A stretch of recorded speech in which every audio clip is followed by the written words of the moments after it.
Happy Burns Night to everybody out there. Merrick, sipping on a little bit of Elijah Craig bourbon right now. Getting ready to get into a few samples, which I will talk about shortly. But before we do that, how's everybody doing? Hey. Just setting everything up here. I've been using this new StreamYard tool, which is actually really, really nice considering.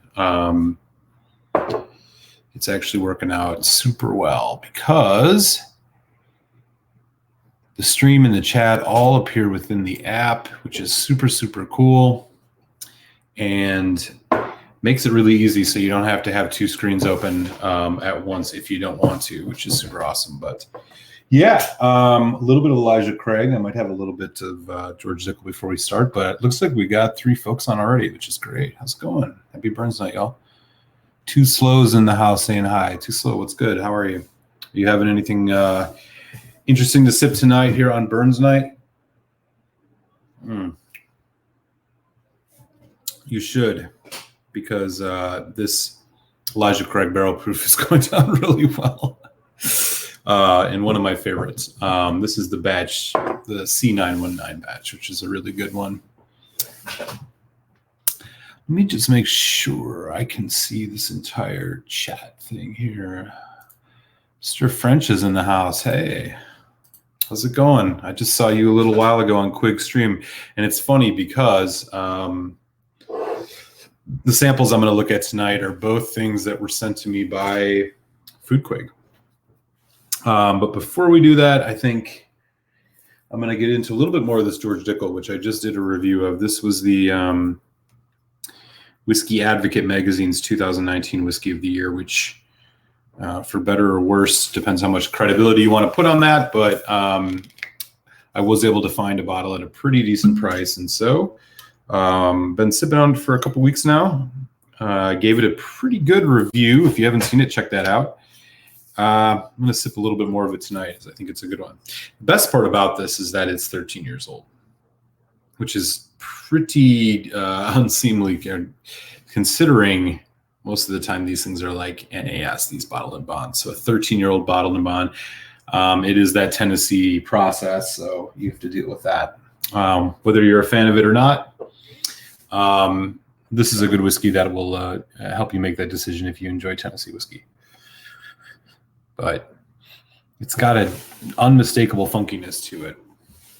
Looks like we got 4 people on already, which is awesome, man. Good to see everybody. Cheers. Feel free to say hi in the chat and get things going. I'm going to be drinking pretty much no scotch tonight for Burns Night, which is probably heresy and sacrilege or whatever, but I do have a couple just in case. Something I've got recently, this is a Kilchoman. It's a red wine cask matured, distilled 2012, bottled 2017. So this is a 5-year-old, and it's fantastic. I'm really loving what Kilchoman's been doing. I'm really looking forward to doing more reviews of Kilchoman this year. I've got a whole bunch of different Kilchomans recently, including this one. So that'll be real fun.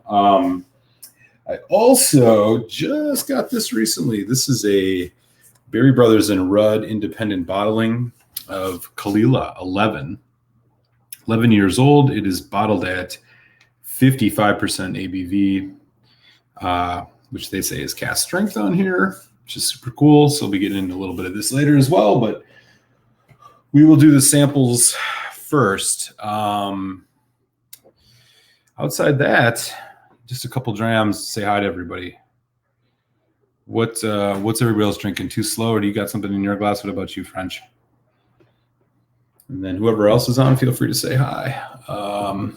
French is looking good. Well, yeah, cheers. I don't know if you're talking about me, in which case I'm assuming you're lying, but if you're talking about the whiskey, most definitely.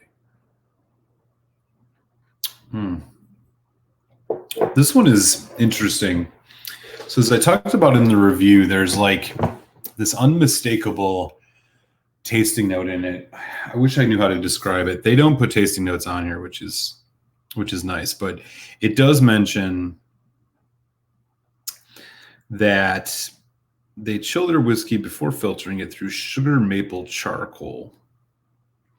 So it's a chill filtration process that not only do they do, but they're actually happy about, which is something you don't see with Scotch. But I wonder how much, it's this sugar maple charcoal filtering that they do between the spirit and the cask, which is what I think is mellowing this quite a bit. And you get this unmistakable note of, I want to say, man, it's like maple syrup, but it's got this funkiness to it that I can't quite put my a handle on. But this is a glass where I think at first when you sip it, it's not, I don't know, it's not the most immediately exciting whiskey, but as you get into it and the longer it sits, it really starts to show some different things. And so I think it's solid. I don't think it's whiskey of the year solid, but it's not bad stuff at all. Whiskey Ace is in the house saying, "Hey, Robin Red, how's that Dickie B&B?" Yeah. I was just talking about this. Have you had this yet, Whiskey Ace? You might actually have some opinions on this as well, considering I know that you do enjoy a good bourbon. I don't know how easily this is defined. I haven't seen it in any of the PA liquor, fine wines, good spirits stores yet, but can find it in Jersey. Too Slow says, drinking the Glendronach 15. Oh, nice. It's a really good dram. Is that, did you buy that recently, or is that one that you've had for a couple of years? Because I know there was like a gap in between the releases that like they discontinued it for a while. And some folks got opinions about saying the older one was better or the newer one's better. I have had I think it's because in the older one, the spirit was actually mostly older than 15 years. And I think that was something that I had heard. But on the newer one, I'm actually going to do a review of it relatively soon. I was a fan. I've actually been working on a bottle of that for quite some time. Finally going to get around to reviewing it, but it's a good one. It's just not that easy to find. And, $100, the Glendronach stuff has gotten real expensive. I mean, I remember just 2 years ago, you used to get a bottle of Allardyce for the 18-year-old Allardyce. You could find that for something like $130, $120. Now it's like $160, $170. I'm not sure. I'm not sure if you can find it cheaper than that. Let me just take a look. Be curious. I think that Glendronach 15 comes in right around $100 still. But this Allardyce, let's take a look. Glendronach, if you can find it, which is also difficult. And I know that last year's was the last year that it was older. It was like upwards of like 23, 24-year-old stuff in there. Now I think it's gone back to being 18 years old. Yeah. I mean, here in the US, the cheapest place I see Allardyce is, so there's one place out in California, it's like 135, but everything else is 140, 150, 170. Yeah. Stuff has just went through the roof in prices. $30 more at least than it used to be just 2 years ago. Glendronach's really made a name for itself, I think. Whiskey Ace said, yeah, it's the newer. Oh, cool. Too so cool. $68 where you are. Where are you? Wow. That's an incredible price for the Glendronach 15. Damn.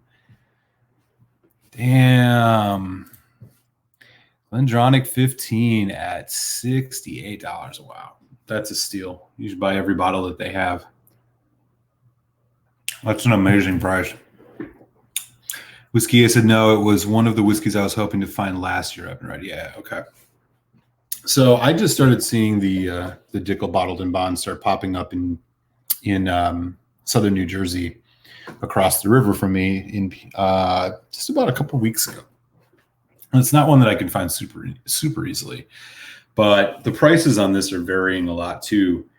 I found this for about 35, but I've seen it in like the 55, 60s. And like that seems like it would be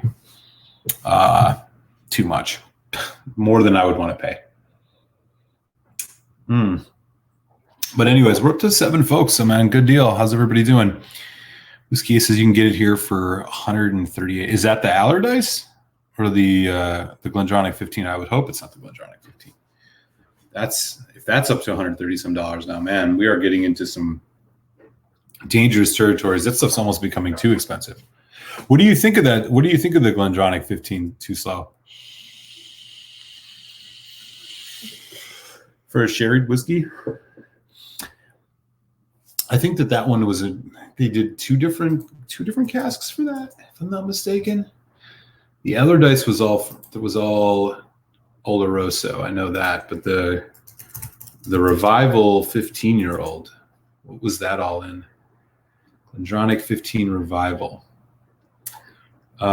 Spanish ex Oloroso and Pedro Jimenez. Okay, so all right, it's got a little bit sweeterness to it. Not bad. Whereas I think the Allardyce is all Oloroso, if I'm not mistaken. Yeah, all ex Oloroso. Either way, that's a fantastic whiskey. All right, so I'm gonna do a little bit of an unboxing here for y'all. My good friend Foodquig over in British Columbia just sent me some fantastic samples. A lot of these, this is related to a discussion we had on a live stream just about a couple weeks ago, where we were talking about doing some sample swapping, and he sent me a whole bunch of stuff. And so I'll show you what he gave me here. And then I think we'll probably get into one or two of these tonight. So it should be kind of fun. Christopher David's in the house. What's up? How are you, buddy? Happy Burns night. So this is what he sent me in samples. We got, first of all, Weiser's 35-year-old, which is 50% ABV. Wow. This one's going to be really interesting. So we got a Weiser's 35. And you let me know if one of these really pops out at you, and that'll be the one I'll review for tonight, at least for sure. But Weiser's 19. It looks like some type of cask. I can't read his writing. I'll have to look this one up. It's 45%. It's a Weiser's 19. Yeah, I can't quite tell what his writing says, but we'll look into that. Got a funky bottle here. This is the Port Charlotte MC01, 56.3%. So this was Quig's Whiskey of the Year, if I'm not mistaken. Pretty excited to try this. I have a bottle of the MRC01, which has more of a wine finish and it's a little bit younger, but this one I've heard a lot of good things about too, so maybe we'll check that out. We also have a Pike Creek. This is 21 years old, European oak, 45%, 21-year-old Pike Creek. Well, maybe we'll check that out too. This one should be interesting. And last but not least, sent me 5 samples, which was super generous of him. So the last sample here is we have a Canadian Club, 41 years. Is that correct? 41 years old Canadian Club at 45% ABV. Wow, 41-year-old. This would be the oldest whiskey I've ever had by far. Interesting. The color is actually kind of nice on that. It doesn't even look like they've added a bunch of coloring to it or anything like that. A 41-year-old Canadian Club. Wow. I don't know much about Canadian whiskey. I've had not enough Canadian whiskeys. I think here on the channel, I've reviewed a couple Canadians. I had the Pike Creek 10, which is a rum cask finish. I did a Canadian Club 100% rye.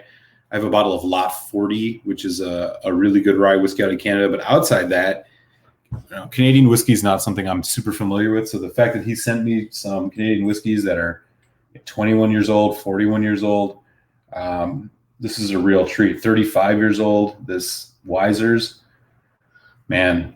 And they're at decent proofs too. They're not down at 40, which is fantastic. Great. We got 9 people on now. Cool. Hey, man. How's everybody doing? So excited to do some of these samples. Let me catch up on the chat. Christopher David. So we were chatting about Glendronach a little earlier as Too Slow was having a bottle of the 15. Glendronach 18 is close to 200 in many stores in Maryland. Okay, yeah. As a former resident of DC, I know all about that. There were a lot of DC was even worse. There were some places in Maryland that I found were a little bit cheaper. But by and large, DC was rough. Can you guys get online shipping in Maryland from stores outside the state? I wonder if you guys have that ability. I found some good Four Roses store picks out in Mayo and Edgewater, Maryland. I don't know if that's close to where you are, Christopher David, but I used to go out there quite a bit.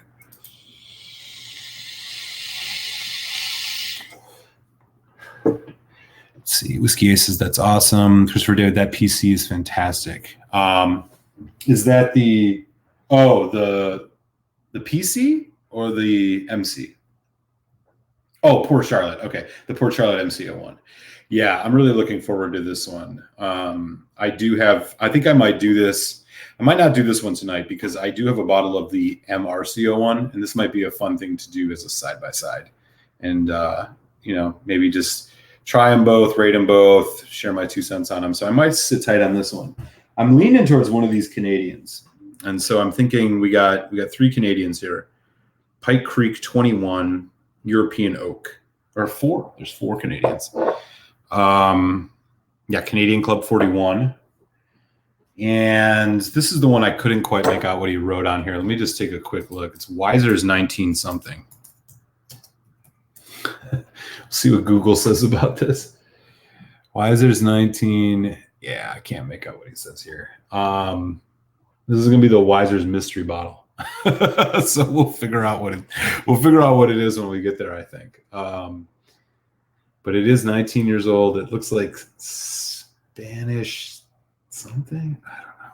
I can't make out what it says. And this, there's the other one. Weiser's 35. So I'm thinking maybe we start with this Weiser's 35. I'm going to put some of this in the glass. I definitely want to give this some time to breathe because 35 years old. Not much on there, but let's see what we get. We'll do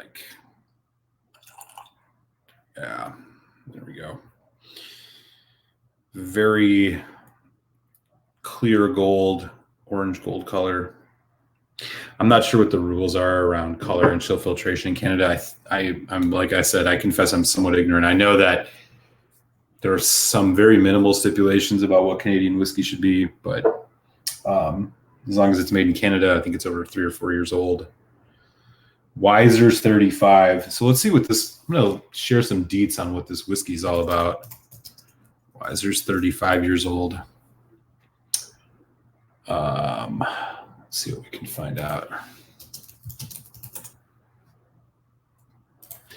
If any of you have had any of these Weisers before, I would love to hear about it because I don't know anything about this stuff. So here it is, Weiser's 35. I'll drop these in the chat so folks can see what this whiskey is all about. I think it's a pretty limited availability, it looks like. So this is it's the part of the 2017 Northern Borders Rare Collection, drawn from some of the oldest Hiram Walker bonds. It's traditional Canadian whiskey composed of corn whiskey aged in ex-bourbon barrels blended with column and pot still aged virgin oak barrels, 50% ABV. Hot damn. All right, well, that's what we're going to be getting into on that. In the meantime, we've got a couple more chats we can catch up on here. Christopher David said, one of the store owners I chat with in Maryland said their distributor cost is right around 160 MSRP probably for the Glendronach 18. So many, it is a distributor issue. Oh, interesting. Wow. That's $160 for the Glendronach 18. That's huge, man. That is really huge.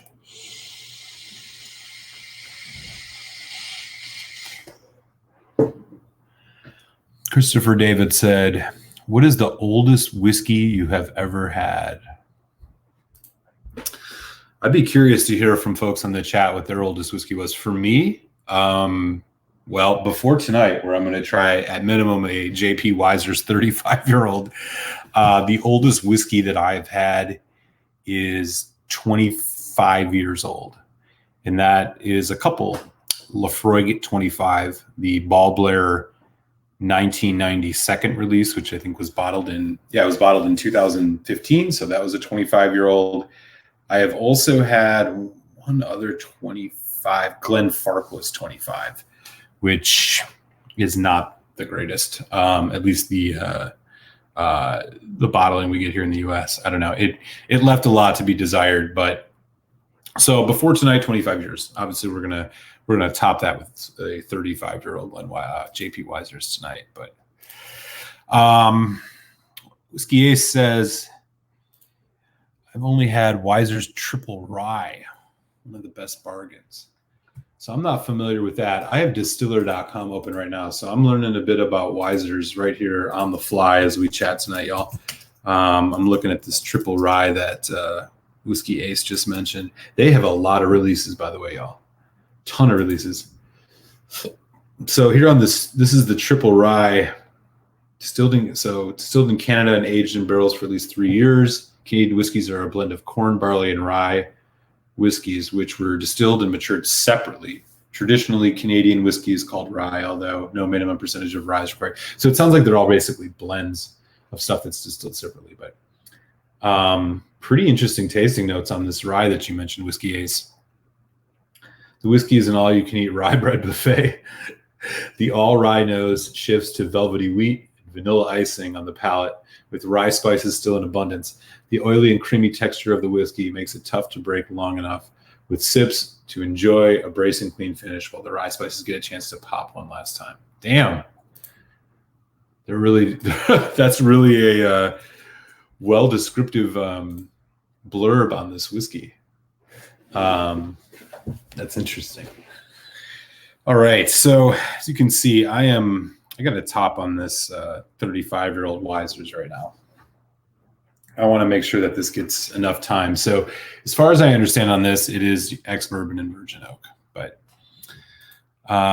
Whiskey Ace says under $20. That JP Weiser's is under $20? Damn. Christopher David, wow. Glenfarclas 40 for you. Damn, Glenfarclas 40. I'm not even sure I can find a Glenfarclas 40. Let's take a quick look here. Glenfarclas 40.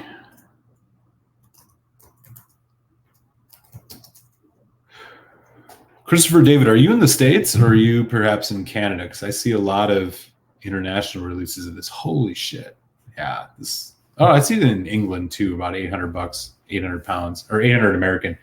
Are you over in the UK? I think the oldest bourbons were 26 and 27-year-olds, said Whiskey Ace. Christopher David, that sounds delicious. The rye is great. Yeah, definitely. That rye sounds amazing. Like I said, I can't find JP Weiser stuff anywhere here in the States. And I don't know. I mean, if anybody hears from Canada, let me know if that's considered a high quality distillery. Let's see what we're getting here on the nose on this. Oh, wow. Creamy. A little bit there's like a nice spice note in it.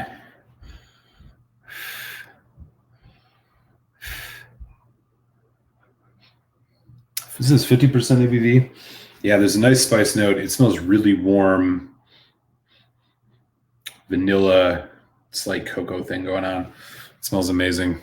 We'll let that sit for a little while longer before we get into it. I still have a little bit more of this bourbon to finish. Oh, Christopher David's in PA. Oh, right on. That's right. I feel like maybe we chatted about this once before. Whiskey Ace is in PA as well. We got a bunch of Pennsylvania folks in the house. I am as well. I'm in Philadelphia. So we got a hardcore PA contingent going on in the chat tonight, which is awesome. So getting back to this interesting JP Weiser's. So I don't know how much a bottle of this even goes for in the US. I'm going to take one look. And so here in PA, for the folks who aren't from PA, you may not know this, but it's all state-run stores, and so you basically get what you can. Yeah, you can't find this JP Weiser's anywhere. It's all Canadian, but not bad prices. 35-year-old whiskey. Listen to this. There's a place in Alberta called ZYN, the Wine Market. It sells this JP Weiser's 35 for $130. That seems super cheap. Whiskey Ace says, you should be able to find that rye. Have you tried using the state's website to search for the bottle site? Yeah, I have. Are you talking about the Fine Wine Good Spirit site? If not, Maybe there's one that I don't know about. But yeah, I have done some searching, but I haven't looked for the Weisers in particular. Yeah, speaking of, I think we've let this sit about 5-10 minutes, maybe 10 minutes. This is probably enough. Wow. There's like a real warm, like allspice nutmeg thing going on in this. Cinnamon. Man, let's give it a taste.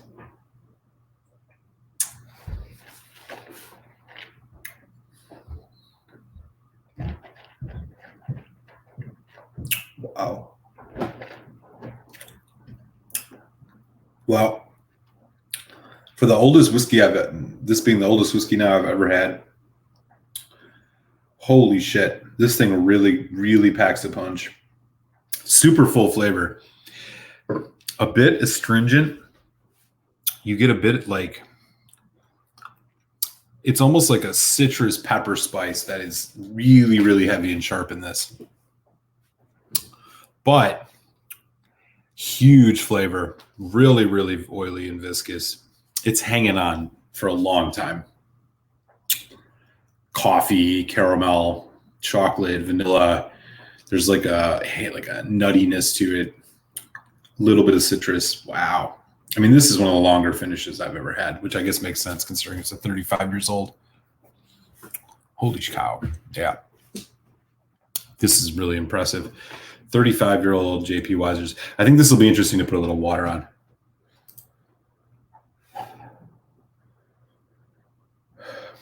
You know, the oakiness is actually not too overpowering. You know, I mean, and that's something that I always criticize older aged bourbons for, is like the older you get with bourbon, this just gets over oaked. This, not so much.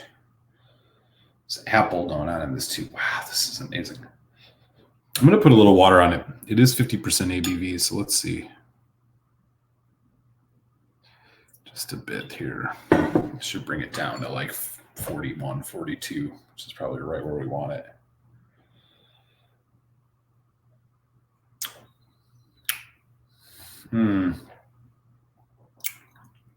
Yeah, this is amazing.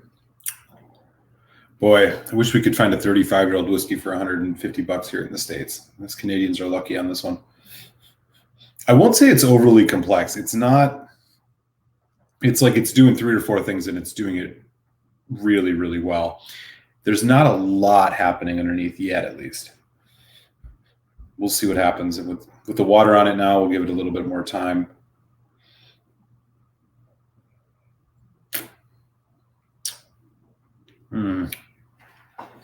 So deep flavored. Wow. Really good stuff. If Foodquig is on, cilantro for that. Can you taste the age at all on the Weisers? That's a good question. I wish I knew. I don't know. I don't have a point of comparison really for the Weisers when it comes to this 35-year-old. It's really tough to say because I've never had anything from them before. I don't really know their style and their or about like a ton about Canadian whiskey in general. But I will say, you know, being 35 years old, I think the closest comparison I have, let me think. I mean, most of the older stuff I've had has been sherried, so I can't even really tell. This is the oldest bourbon cask I've ever had. It's got some spice, man.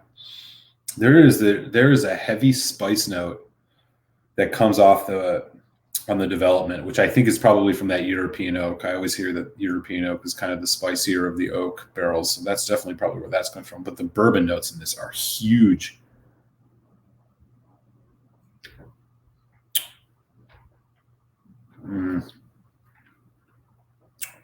I wonder what the mash bill is on this, because I think that there's a lot of barley in this too. Or maybe it's corn. Maybe it's just corn whiskey. I can't quite tell. It's damn good though. And at the price that you see that for, that is a great price. If if you're in Canada and you have $140, you can definitely jump on that. That seems like a ridiculous price. All right, let's catch up on the chat. We still got 8 folks on, which is great. What held me back from buying Wiser's 18 was the low proof, says Whiskey Ace. What is it at? 40%? 43? I hope it's more than 40. Man, I've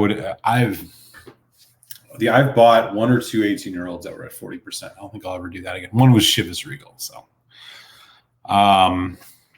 Anthony's in the house. Hey, Eric, just jumped in. What are you drinking? Thanks again for the recommendation on where to get that ECBP C1919. Oh, yeah, man.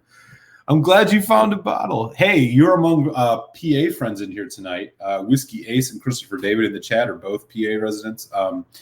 I am drinking a little bit of a sample of JP Weiser's 35 Canadian whiskey. One of my friends and fellow whiskey tuber, Foodquig.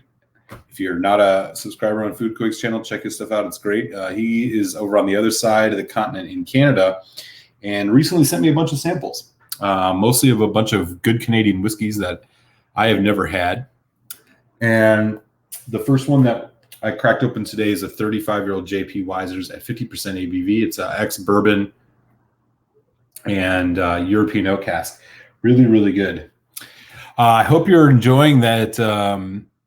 If you haven't cracked it open yet, you will. But if you have, I know you're probably enjoying that Elijah Craig Barrel Proof C919.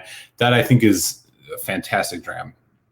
So you'll have to tell me how you're enjoying it so far. But I'm so glad you found one. We, for folks who don't know, so I was chatting with Anthony in the comment section of one of the whiskey reviews I did. And Anthony is here in PA or South Jersey. And I go over, since Philadelphia is right across the river from Jersey, I go over there quite a bit to look for bottles and found the Elijah Craig, the new Elijah Craig Barrel Proof batch that was out.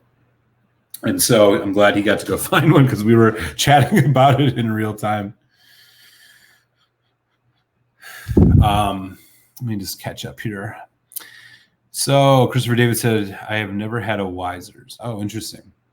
Christopher David says, Anthony, I've not seen any in my PA storage yet. Christopher David. Okay. Christopher, where are you at in PA, if you don't mind sharing? I wonder if you're close enough to Jersey or Delaware or New York. I mean, you might be able to find it easier. Wow. Really, really good stuff. It's like dessert in a glass. Really impressed with this. I'll have to let Quig know. He definitely knocked it out of the park on that one. Anthony said, yeah, I looked at a long time, very frustrated, found it in Cherry Hill. Yeah, Cherry Hill, man. Cherry Hill is like, for those of you who don't know, the PA, New Jersey, South New Jersey border, basically, Cherry Hill is right across the Delaware River from Philadelphia. And since PA is all state-run stores, you can, if you live close enough to the river, you can just hop over to Jersey and it's all just regular private stores. And there's a lot of them because I think a lot of folks do go over there. I'm part of a couple whiskey societies here in Philadelphia and including the South Jersey Bourbon Drinkers, Philadelphia Whiskey Society. Shout out to them. And there's a bunch of stores over there that participate and give us discounts. So it totally makes it worth your while to go to Jersey and you can find the stuff. So awesome that you found it over there, Anthony. Whiskey Ace says, yeah, 40% ABV. So the 40% ABV, oh, you're talking about the JP Weiser's 18. Damn, that's sad.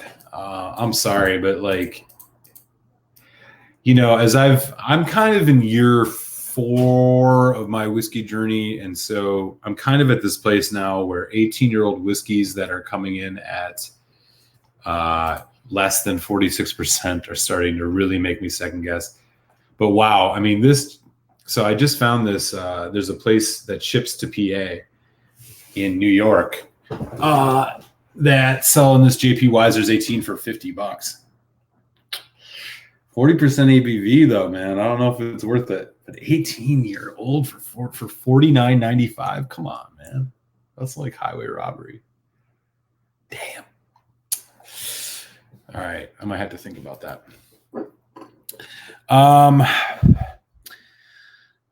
Let's see. Chris Whiskey Aces, Christopher Davis. All I can find is the A119. You're talking about the Elijah Craig Barrel Proof.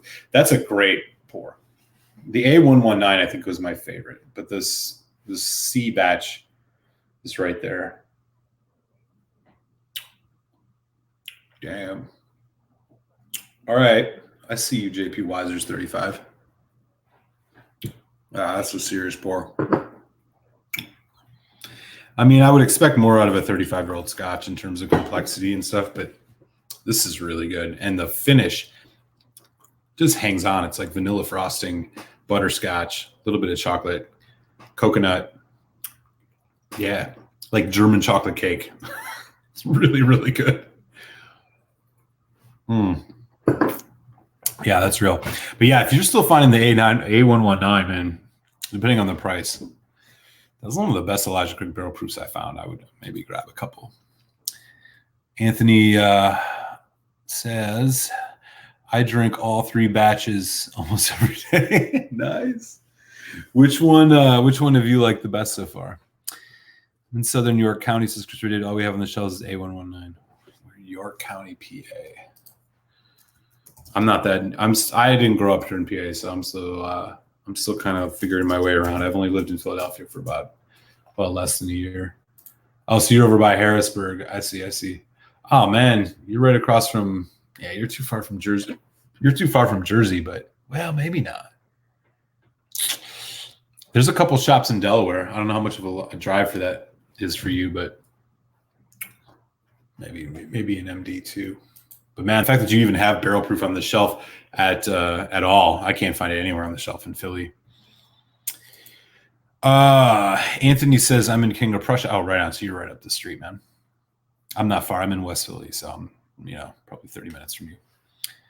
Is Stag Junior easier to get in New Jersey? I'm not sure about Stag Junior. I don't know, man. Stag Junior's not. I've had a couple.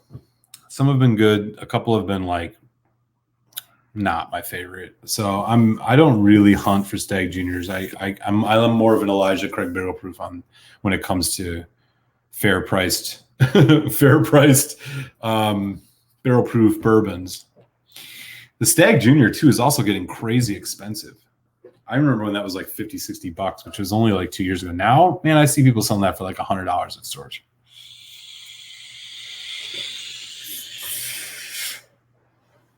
Which honestly just seems obscene, given that it's younger than the Elijah Craig Barrel Proof. The Elijah Craig Barrel Proof, I think, is 12 years old. The Stag is like 6 years old, 7 years old. I don't know. And you can tell too. I just find it to be hotter generally, but not a bad price on that. Christopher David says, it is awesome. We are so close. If you're ever looking for anything, let me know. I know a number of MD store owners personally. I get most of my bottles on there. Oh, that's so cool. Yeah, man, with all of us being here in PA, we should do a whiskey live stream sometime or a get together or something. Anthony says, I think A119 is my favorite too. Yeah, that's a really good one. I'm happy to hear that ECBP is your choice. I hear that a lot. Yeah, ECBP, you can't go wrong. It's just, I don't think it's as diverse among batches as some other bourbons. Like, I mean, bourbon is still inherently, maybe this is controversial, but I'll say it. Bourbon is like, the range I think is not as dynamic as Scotch, but there's a lot of great bourbon. I just don't think there's as much complexity and nuance to it as Scotch. But that said, when bourbon's good and what it does good, it does really good. And Elijah Craig Barrel Proof, I think, is one of the best testaments to that. It's pretty affordable for a top shelf bourbon. It's not going to break the bank. It's 12 years old. It's got a really, really great. It's got a really great palate. Really, really great. Can't say enough about it. Christopher Davis says, Stag Junior batch 12 and 13 are very good, worth of 55. Yeah, man, if you can find it for 55, get it. I've heard a lot about the the batch 12. This batch 12 apparently is the whole thing. Anthony says we should all get together. We should figure it out. I'll drop my email if you guys, if you all want to grab it, the UPA folks. I'll drop my email in the chat right now, and maybe we can figure out something sometime down the road. I'll drop that in here real quick. Here we go. Oh, Peter White is in the house. What's up, Peter? Happy Burns night. Missed the first 30 minutes. What samples are you drinking? So I got a bunch. The Quig from Canada sent me a whole bunch of stuff. One of them is the Port Charlotte MCO1, which I'm going to hang on to for a while. But what he did get me was a bunch of Canadian whiskeys, which, as you probably know, as somebody who watches my channel, I am not... I don't have a ton of Canadian whiskey experience, and so I've been really interested in it. And so what we have here tonight is I've already had a sample of the JP Wiser's 35. This is bourbon and European oak cask finish. Fantastic stuff. I got a couple others here. I got a Pike Creek 21, which is European oak. I'm going to probably check this one out. We have a Wiser's 19, which is in a cask that I can't quite make out what he wrote on here, but it's 45%. So I'll be checking that out. And then we have Canadian Club 41-year-old bottled at 45%. So some really heavily aged Canadian whiskeys here, Peter. I'm not sure how many of these you've had, but definitely appreciating Quig's generosity with these older Canadian whiskeys. And this JP 35 is quite good. Really, really enjoying it. So I think the next sample we're going to try before we get, I'm going to leave that Canadian Club 41 for last, as long as none of these are peated. I think next we're going to try this Pike Creek 21-year-old European oak. I'm not sure if either of you all have had this before. What was the other one? Oh, the JP Wisers. Yeah. We'll sit on that for now. This next one we're going to try is this. This is the Pike Creek. Pike Creek makes a really fantastic 10-year-old rum finish. I got a bottle of it recently. So this is 21 years old, European oak, 45% ABV. This glass has been washed out. I don't have enough clean glasses, y'all, so I'm going to have to just do it in this. But whatever. I'm not going to be a snob about it. So I'll give you the rundown on this Pike Creek 21 here in just a sec. Let me see what I can pull up quick. But I'm interested in this one. I've heard good things about the Pike Creek line in general. Let's see what we got. So Pike Creek 21. Oh, there's a bunch of 21s. There's a European oak. There's a single malt cask oak. This is the European. And there's the Oloroso finish too. So here's what they got to say about the Pike Creek 21. I'll pop this in the chat so y'all can see it. It's going to be a two-parter. Pike Creek 21. We got 10 folks on. Right on. Pike Creek 21. Finished in European oak, 2018 Northern Borders Rare Collection. Okay, so this is also part of this rare collection thing. It consists of double distilled corn whiskey aged in ex-bourbon. And then we got French oak, 25%, and Hungarian oak. Holy shit, man. All right, so this should be interesting. I'm going to let this one sit for a little bit. In the meantime, I'll catch up on this chat. Where were we at? I opened an Ardbeg Corey Vrecken. So this is Anthony. About 5 weeks ago, and I liked it. I have it below the neck now, and it's so good drinking that now. Corey Vrecken. Oof. That's a heavy hitter, man. Sláinte. Corey Vrecken. I'll tell you a story about Corey Vrecken. The first time I had it, I think, and I might even still say this now, the Corey Vrecken was the most intense whiskey I've ever had. That was that spiciness, the intensity of that smoke. I think that one's bottled near cask strength. That whiskey just blew me away. I enjoyed the bottle. I don't think it's my favorite from Ardbeg. I think the Ugadal is probably my favorite, but I liked the Corey Vrecken. I think it's a bottle I want to pick up again sometime and give another try. But I tried that about 3 years ago, 2-3 years ago, when I was just getting into peat and I was trying to drink as many different peat malts as I could, and that thing really kicked my ass. That blew my mind. I didn't realize a whiskey could be as intense as that. So I'm glad you're enjoying it. It's a really good dram.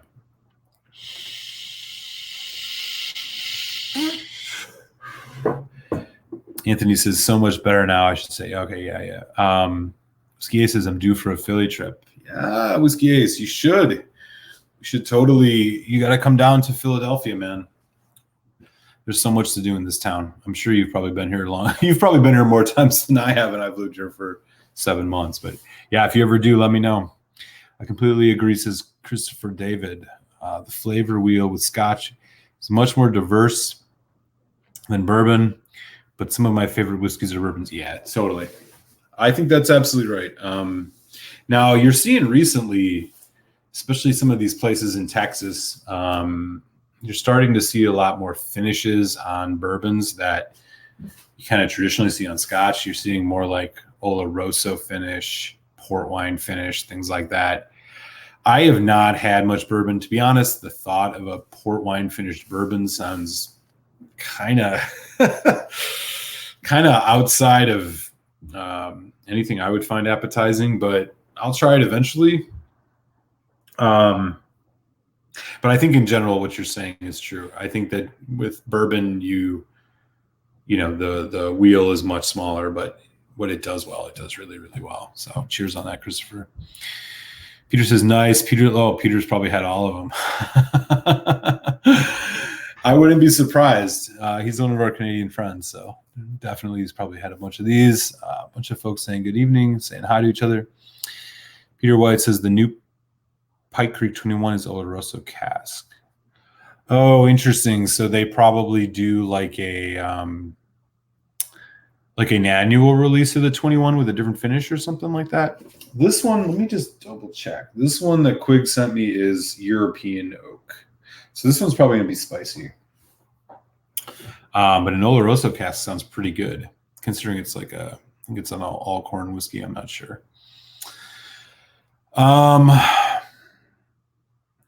Peter White said, I think I just missed one. Yeah, Peter White says, actually, the new Pike Creek 21 Oloroso was named Canadian Whiskey of the Year. I did not agree. Oh, man. Okay. Well, maybe you can lend your 2 cents. I mean, how does an Oloroso finish taste on an all-corn bourbon or an all-corn whiskey like that? It seems so sweet, the sweetness, and then you're getting these like dark, tannic, dry fruits. I don't know, man. It seems a little off to me, but you'll know more than I do. Am I correct that we can't get Pike Creek 21 here in the U.S.? Let me take a look at that. I know you can get the Pike Creek 10 because I just got one recently. Let's take a look. Pike Creek 21. Let's see if I can find it in the States. Let's take a look here. So here's the European oak. Yeah, Canada only on that one. Yeah, this is looking like it's a Canadian only thing. There's also this double-barreled Speyside one. Yeah, UK only. Cheap though.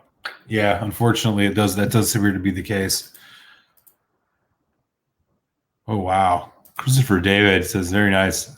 I'm drinking some Ardbeg Supernova 19. Wow, we got some Ardbeg fans in the house. Cheers, y'all. Y'all are into the peated stuff. All right, let's get back into this.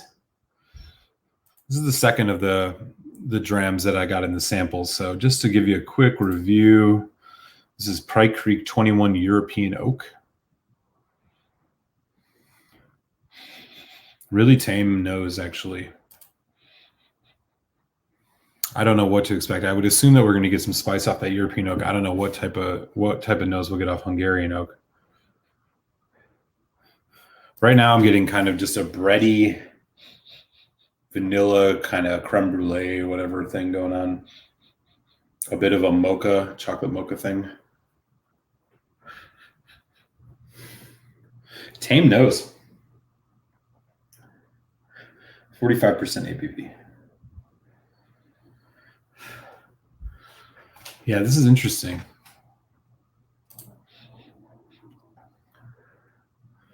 Caramel, a little bit of butterscotch.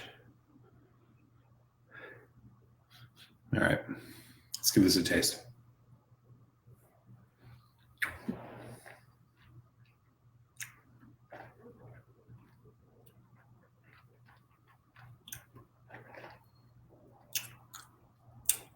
Oh, wow.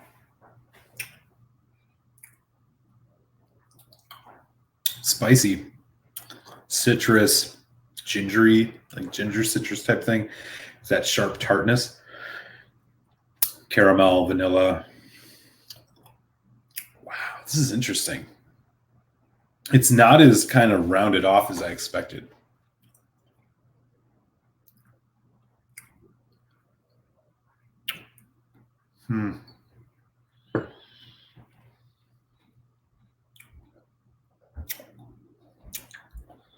Drying too. Wow, this is altogether very different than I expected. Big flavor though. I don't think this is quite as impressive as that JP Weiser's 35, obviously, but wow. There's a lot going on in this. I'm not even sure. I'm not quite sure. This is testing my limits. Juicy though. Man, it's dry but juicy. I don't know how to explain it. Like mouth-watering. And yet you're getting this real dry, sharp, kind of bright tannic note. It's like, yeah, like ginger. Not in like the flavor, but in the like kind of like the accent that it gives to food. Put a little bit of water on this. There's a big lemon lime thing going on in this too. Wow. This is fun. Really interesting.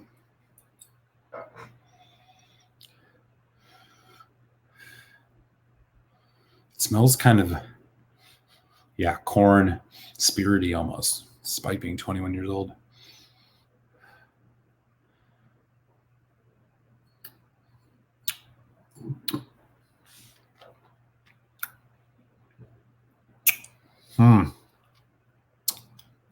This is a take your time whiskey. This isn't one that I think you can just kind of have a couple sips of and get a good sense of the profile. This has got some things going on in it that, quite frankly, I'm not quite sure what to say about. And so I'm not the type of person that's going to bloviate and act like I know what I'm talking about when I don't. And this is an example of one that I'm just not quite sure. Man, it's almost like there's a rye spice in this too. But I don't know. I didn't read anything about I think this was all corn, but man, there's an unmistakable rye note in this. Wow, what a funky whiskey.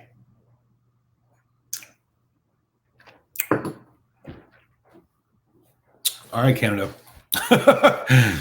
Sorry, y'all. I can't give you much. I can't tell you exactly what to do about this one, because this is, and maybe that's a good thing, right? I mean, how often do you have a whiskey that you basically feel like you understand after a couple drams of it? This one I think would take some time. I don't know how much a bottle of this costs. Peter White, you might know. 21-year-old Pike Creek. Boy, this is, I can't say I have had anything that's quite like this one. Interesting stuff. We'll try a little bit more of that later. Wow, there's a lot happening in there. Interesting. All right. Let me catch up on the chat. All right. Greetings, Eric and Whiskey. Oh, Richie Z is in the house. Hey, Richie. How you doing, buddy? Thanks for swinging over. Richie, I saw you earlier tonight too, I think. Yeah, you were on Quig stream. I'm in some Quig. I got a box recently from Quig of some samples, so we're checking them out tonight. Thanks for stopping by, buddy. Peter White says 2018 version is what you have. Okay, so he's talking. So right now, he's talking about that Pike Creek 21 European. Richie Z saying hi to everybody. Christopher David, man, Ardbeg 19. Wow. The Pike Creek Euro Oak was not great for most. Still on the shelves. A 2018 release. Okay, so these. I guess what I'm starting to feel like I'm learning here, Peter, is Pike Creek 21 is something that they kind of release annually, and they're doing different like finishes on it or different maturations on it. Is that the case? Maybe you have a sense of that because you mentioned earlier there's no Oloroso. Christopher David says, Rich Z, it was a bottle I hated when I first opened it and thought I wasted $300. Now that it is opened up, it is fantastic. Amazing whiskey. Amazing how a whiskey can change. Oh, I think, Christopher, are you talking about the Supernova? Man, I've never had that. It sounds amazing. Richie says Canadian whiskeys are usually subtle and never off-putting. It's a good place. It's a good way to put it. Earlier, Richie, I tried the JP Weiser's 35-year-old bourbon cask, which was just mind-blowingly good. I ran into quite an interesting challenge here with this Pike Creek 21 European Oak. There's a lot happening here in this one that I think is going to take some exploring. So I can't really quite put my finger on it, but there's just so many different things going on. Thankfully, I got a decent amount left, so I'll be checking out a little bit more of this later. Good stuff, though. Good stuff. At least challenging. I don't know how much I ultimately will like it, but it's definitely challenging. Christopher Davis says, I love when bottles open up and you get surprised. He said, Richie Z says, yeah, that's totally true, man. I completely agree with you on that. I think, when you open it and then 2 or 3 months later, these whiskeys can change. I have a whiskey right now that I'm still waiting to change, which is the Glengoyne 18. I've had my Glengoyne 18 open for 3 months now. I'm still waiting for it to loosen up a little bit. I've frankly not been very impressed with it, considering I have a lot of really just a lot of love and respect for Glengoyne's whiskeys. Their 15-year-old is fantastic, but the 18 has been really a tough one for me. It's just not taking that extra step to make you be like, this is a dram worth buying again, and hoping some oxygen will work on that. So we'll see what happens. I'm just not quite sure. Where are we at? Yeah, Peter White says the $100 Canadian, less than sale. The new release is down to $90. Okay, wow. I mean, you're talking $100 to $90 to $100 for 21-year-old Pike Creeks in Canada, man. I know that Canadian folks. I got a lot of whiskey friends in Canada who lament that some of the prices on their Scotch and stuff are quite extravagant. But man, to hear that some of your native stuff is coming in at those prices, man, that's great. As I said earlier, I saw this the JP Weiser's 35, which I sampled about 30 minutes ago. The JP Weiser's 35 looked like it was like $130, $140, which is, God, amazing for a 35-year-old whiskey. Hey, Bayou Drams is in the house. Hey, Bayou, what's up? I'll raise a water to you for a second because I'm in the middle of between drams. Glad to have you, man. I think I saw you earlier on Quig's channel, Quig stream as well, man. Hope you're having something good to drink tonight here on Burns Night. Peter White said the first was Speyside cask finish. Right on. You must be talking about the JP Weiser or the 21 Pike Creek.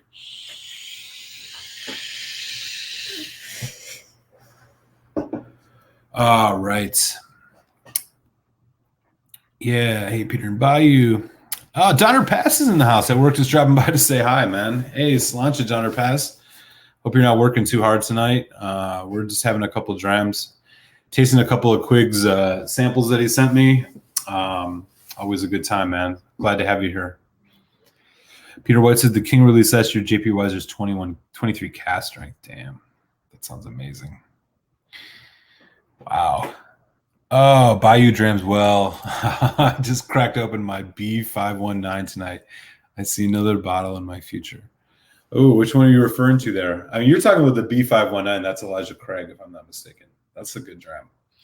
I have the C919 sitting pretty close to me. Maybe we'll get into a little bit of that later. That's a really, really good pour too. I loved all of the 2019 releases from Elijah Craig. I thought they were all really quality. Right on. Peter White said most like the 15 more than the 18 for Glengoyne. Yeah, that seems to be my case so far. I'm holding out hope that the Glengoyne 18 that I bought will open up a little bit, but so far it's not wowing. So maybe, I don't know. We'll see what happens. It's also only at 43%. We were talking about this earlier, man. These 18-year-old whiskeys coming in at 43%. Most of them chill filtered. Like I mean, Glengoyne, I don't think chill filters, Glengoyne does chill filter, but they do natural color at least. Man, 43%. It's like the difference between 43 and 46 on something like an 18-year-old whiskey is just night and day. I mean, some of my favorite older whiskeys that are, you kick it up a notch. I mean, I'm not saying you got to go cast strength, but I guess my line on this is like people who are buying 18-year-old age statement whiskeys, like this isn't just some showy gift thing for like, you graduated college, here's your bottle of Johnny Walker Blue, it's like a gift, right? You buy an 18-year-old whiskey, most folks buy it because they know what they're buying, I would think. Maybe I'm wrong, but that's what I would think. And so to me, it just seems like the idea that you would like try to sell like 40% or 43% ABV on an 18-year-old whiskey to like people who know what they're doing, it just seems like you don't respect your customers. Like kick that up to 46%. Don't chill filter it. Okay. If you're going to have to put color in it, fine, but try not to. But like unchill filtered 46%, like that makes a big difference. And when I think about it, most of the 18-year-old whiskeys that I really like, when I think back, last year I tried the first review I did every month was a whiskey that was 18 years or older. And the ones that really stood out to me were the ones that ended up being higher ABV. Bunnahabhain 18, which is like 46.3% or something. Lafroig 18, which is discontinued but still amazing, which is like 48%.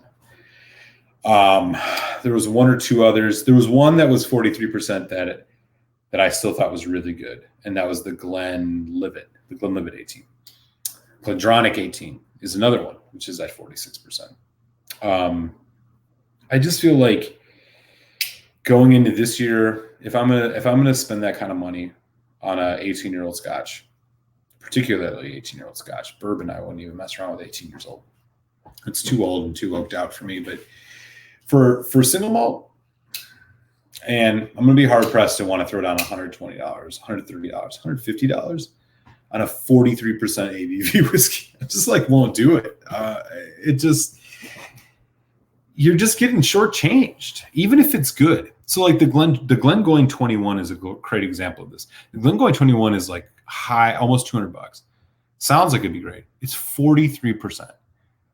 If you want to get something more than that, you got to go up to the Glengoyne 25, which is like $500, $400, $500, which I'm not going to spend ever on a whiskey. And it's 48%. So like, come on, man, 21 years old whiskey and you're going to water it and dilute it down to 43%. It's garbage, man. Bullocks to that. That's just my 2 cents. I'll get off my soapbox. We got jump on the chat. We got 12 folks on, so I don't want to keep ranting about how older whiskeys are disappointing. You know what? Before I do this, let me get a pour in my jar. I'm gonna take a little break from the samples. Somebody was drinking Elijah Craig. Let me get an Elijah Craig.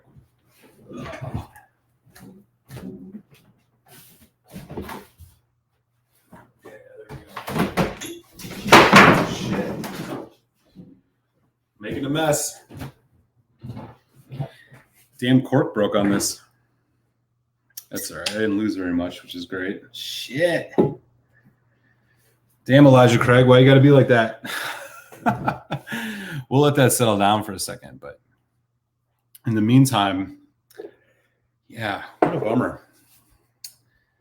Damn, how'd that happen? All right. Well, in any event, despite this really loose cork, we are going to have some C919. And I'm going to catch up in the chat because I know somebody was drinking Elijah Craig Barrel Proof. Wow, man. Amazing stuff. All right, let's catch up here. Where are we at? Peter White.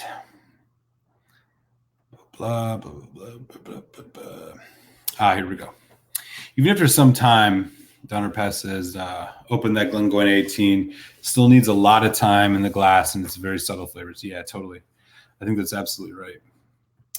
I'm hoping that I'll start picking up some of them because I sure didn't for the last couple of months when I've been drinking it. It's been kind of disappointing. Christopher David, we were talking Elijah Craig Barrel Proof earlier. Can't wait to try the C919 shoes. Yeah, dude, definitely got to. If you like the B, I'm telling you, all of the releases from 2019 were fantastic. Richie says the Glengoynes don't open up well, but last month's and are very rewarding. Yeah. I have the Glengoyne 15, which I think was really good. I'm not sure what I think about the 18 yet. I've had the 12, which I thought was solid, and I have a bottle of the 10, which I haven't opened yet, but I'm going to.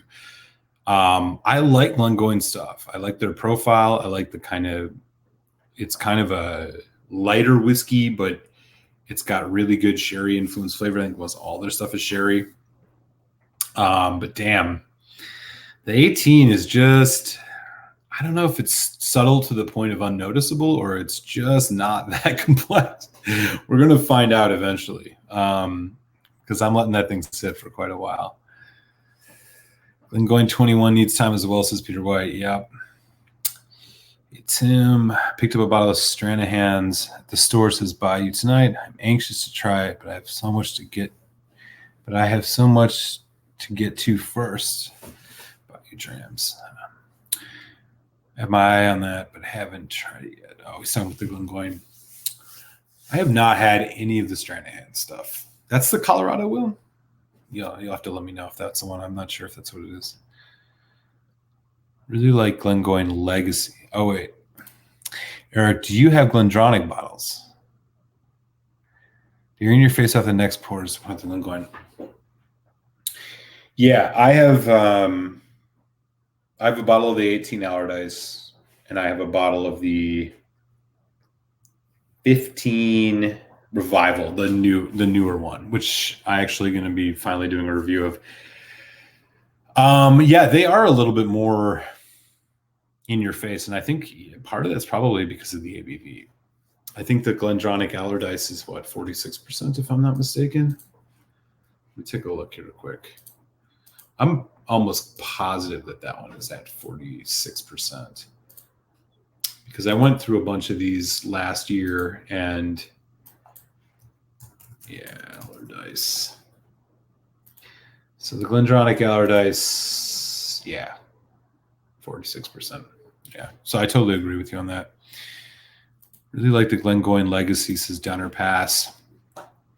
48% NCF. I don't know if I've heard of the Chapter 1. I'm not sure if I've had the Legacy yet. That sounds interesting. That must be relatively new. I'm not sure. Is that something you can get in the States? I haven't seen it. Let's see. Glengoyne.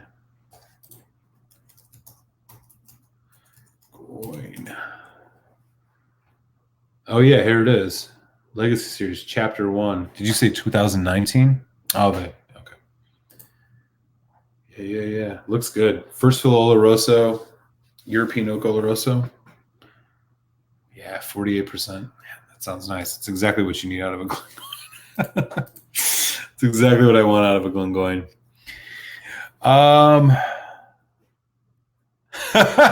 Look. Peter White said, lucky it didn't blow up the building. Christopher David, that could have been disastrous. It's 30 bottles saved. Yeah, dude. For those just tuning in, I dropped this bottle of this is the barrel proof Elijah Craig. And I don't know if you could be able to see it, but like basically there's a crack in the cork. And so when I grabbed it, it slid out. And I mean, look at how loose this is. I mean, it barely sticks. Yeah, that's sad. Well, it didn't lose much, as you can see. I've been drinking a bit on this anyway, so yeah. This is not a whiskey I would want to lose a drop of, and I think I might have lost a drop or two, but we'll get over it because it is really fantastic. This is probably, again, one of the better ones I've had in a long time. Gunner Pass. Got a Glengoyne 21 because I found it for 120. Yeah, Glengoyne. Damn, $120 for the Glengoyne 21. That seems worth it. Okay. The thing about the Elijah Craig C919, this is 68.4%. So this is basically at like hazmat nuclear bomb level. Drinking this without water is a challenge for me. So I've put a little bit in this, but I bet you this is still in that mid to high 50 range.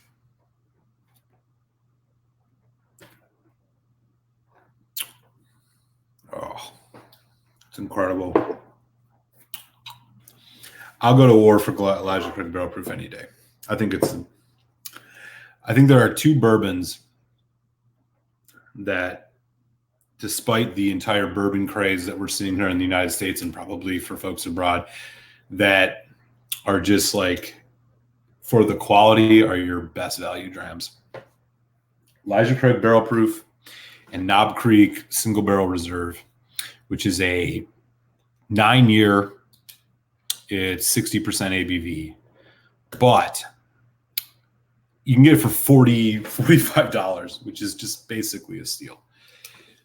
But the thing about it is in addition to just being a good value as is, they have a barrel pick program that is really, really accessible to most folks in the United States. And so you can go into a lot of stores, basically anywhere, and they're going to have 10-year, 11-year, 13-year, 15-year Knob Creek Single Barrel Reserve, 60% ABV for $50 or less. I have a small stockpile of 15-year-old Knob Creeks that I got anywhere from $40 to $50. It's an incredible value. The bourbon is fantastic. 15 is about as old as you want to get with bourbon, in my opinion. These all hit every note. And along with the Elijah Craig Barrel Proof, which a little bit more, it's still creeping in that $70, sometimes $80 range. And you just can't get better bourbon at those prices. So those are the ones that I really lean on. Peter Weiss says, just blew the dust off a Glengarry 1998 wine cask bottle. Man. So the Glengarry 12 made my top 5 whiskeys of the year last year. I absolutely loved it. And I would love to try more of their stuff. That's another one where it's like 50%. It's like a 12-year-old, it's $55, but it's like 50% ABV, non-chill filter, natural color. Absolutely great stuff. I can't imagine what a 1998 wine cask bottle. What's the age on that one, Peter? Christopher David says over to Donner Pass. I agree. I think the Glendronach 18 is one of the best values in Scotch. You can get a bottle for 140 in PA. The 2019 bottling is 24 years old. Oh, shit. Is that the case? The 2019 bottling is 24 years old? I might have to go run over and get that. If that's the case. Santa Cruzan is in the house. What's up, Santa Cruzan? Nice to see you. It says C919 is awesome. Santa Cruzan knows what they're talking about because I can attest to it right now, despite that there's some of it on my floor. The ones that made it to the glass are fantastic. It's interesting, right? Because when you first open this, I think this is one of the more dessert confectionery of the Elijah Craigs. But as it sits here with water in it for a little while, you just start getting these fruit notes. It's multi-dimensional whiskey for sure. Really, really fantastic. Yeah, I can't say enough about that. Man, I would love to hear about the Glendronach 18 being the one bottled in 2019 being 24 years old. Is that the last one before it goes to the 18 years old? I wonder if that's the case. If so, I might have to go run out and find that. Richie Z says, hey, brother. People saying hi to each other. Save lighter corks, says Richie. Yeah, man. I just learned that lesson again. Yeah, so we got Santa Cruz now. It's the B519. But it's scary smooth. I've gotten more burn offs than bottled months. Dude, you're absolutely right. If you've had the Elijah Craig Barrel Proof B519, that is a really, really smooth one. Peter White's taunting us with this wine cask. Tell us more about it, Peter. I got to know about this. Is this one you can still find? Man, that sounds fantastic. All right. How do you determine Glendronach? Yeah, so this is a good question. Oh, it's 14 years old, Peter said.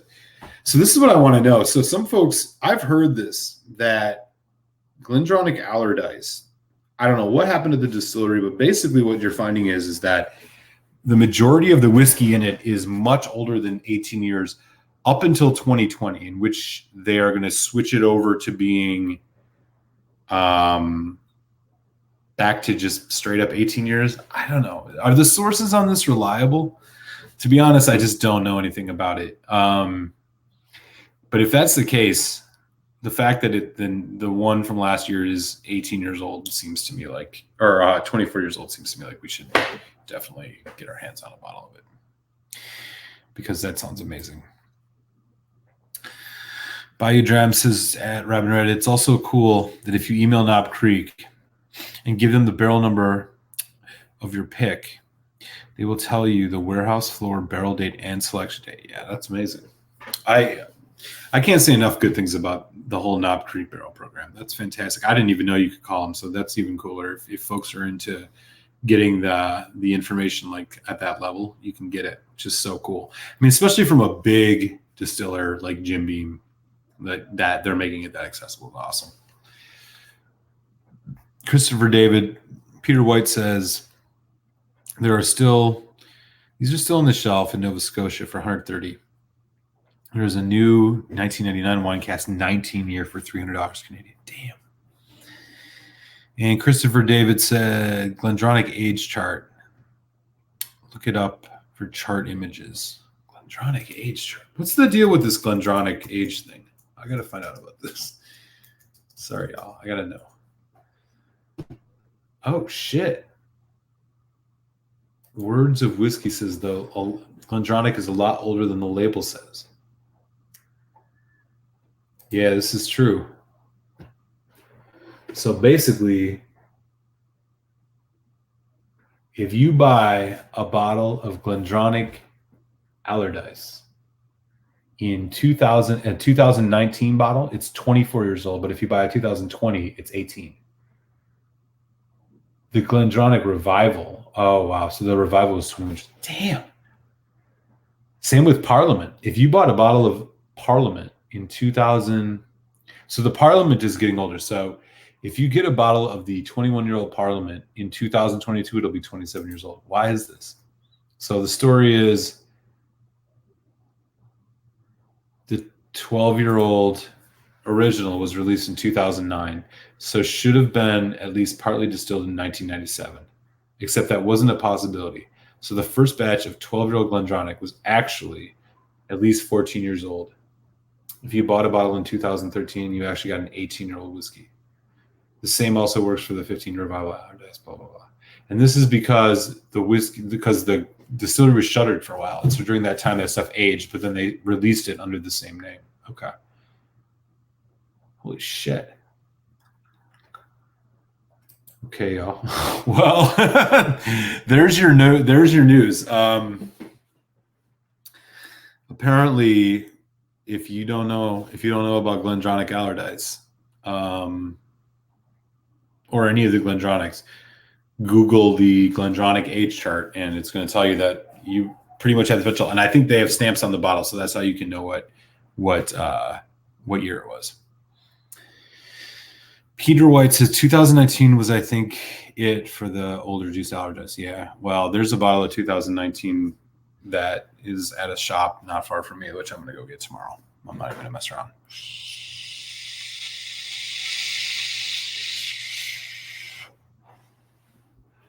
Whiskey says, looks like the chart is showing that each year has increased by a year for about a half a decade. So even bottles from last year before showing 23, 22 years old.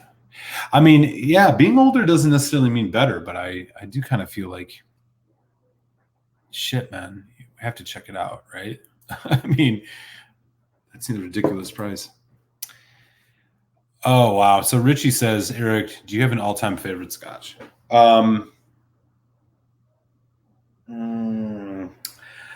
I've maybe had probably close to 100. And I can't pick a favorite. I can pick a couple favorites. And then maybe I can narrow it down. Bruichladdich Black Art 4.1. Ball Blair 1990 second release, which is a 25-year-old.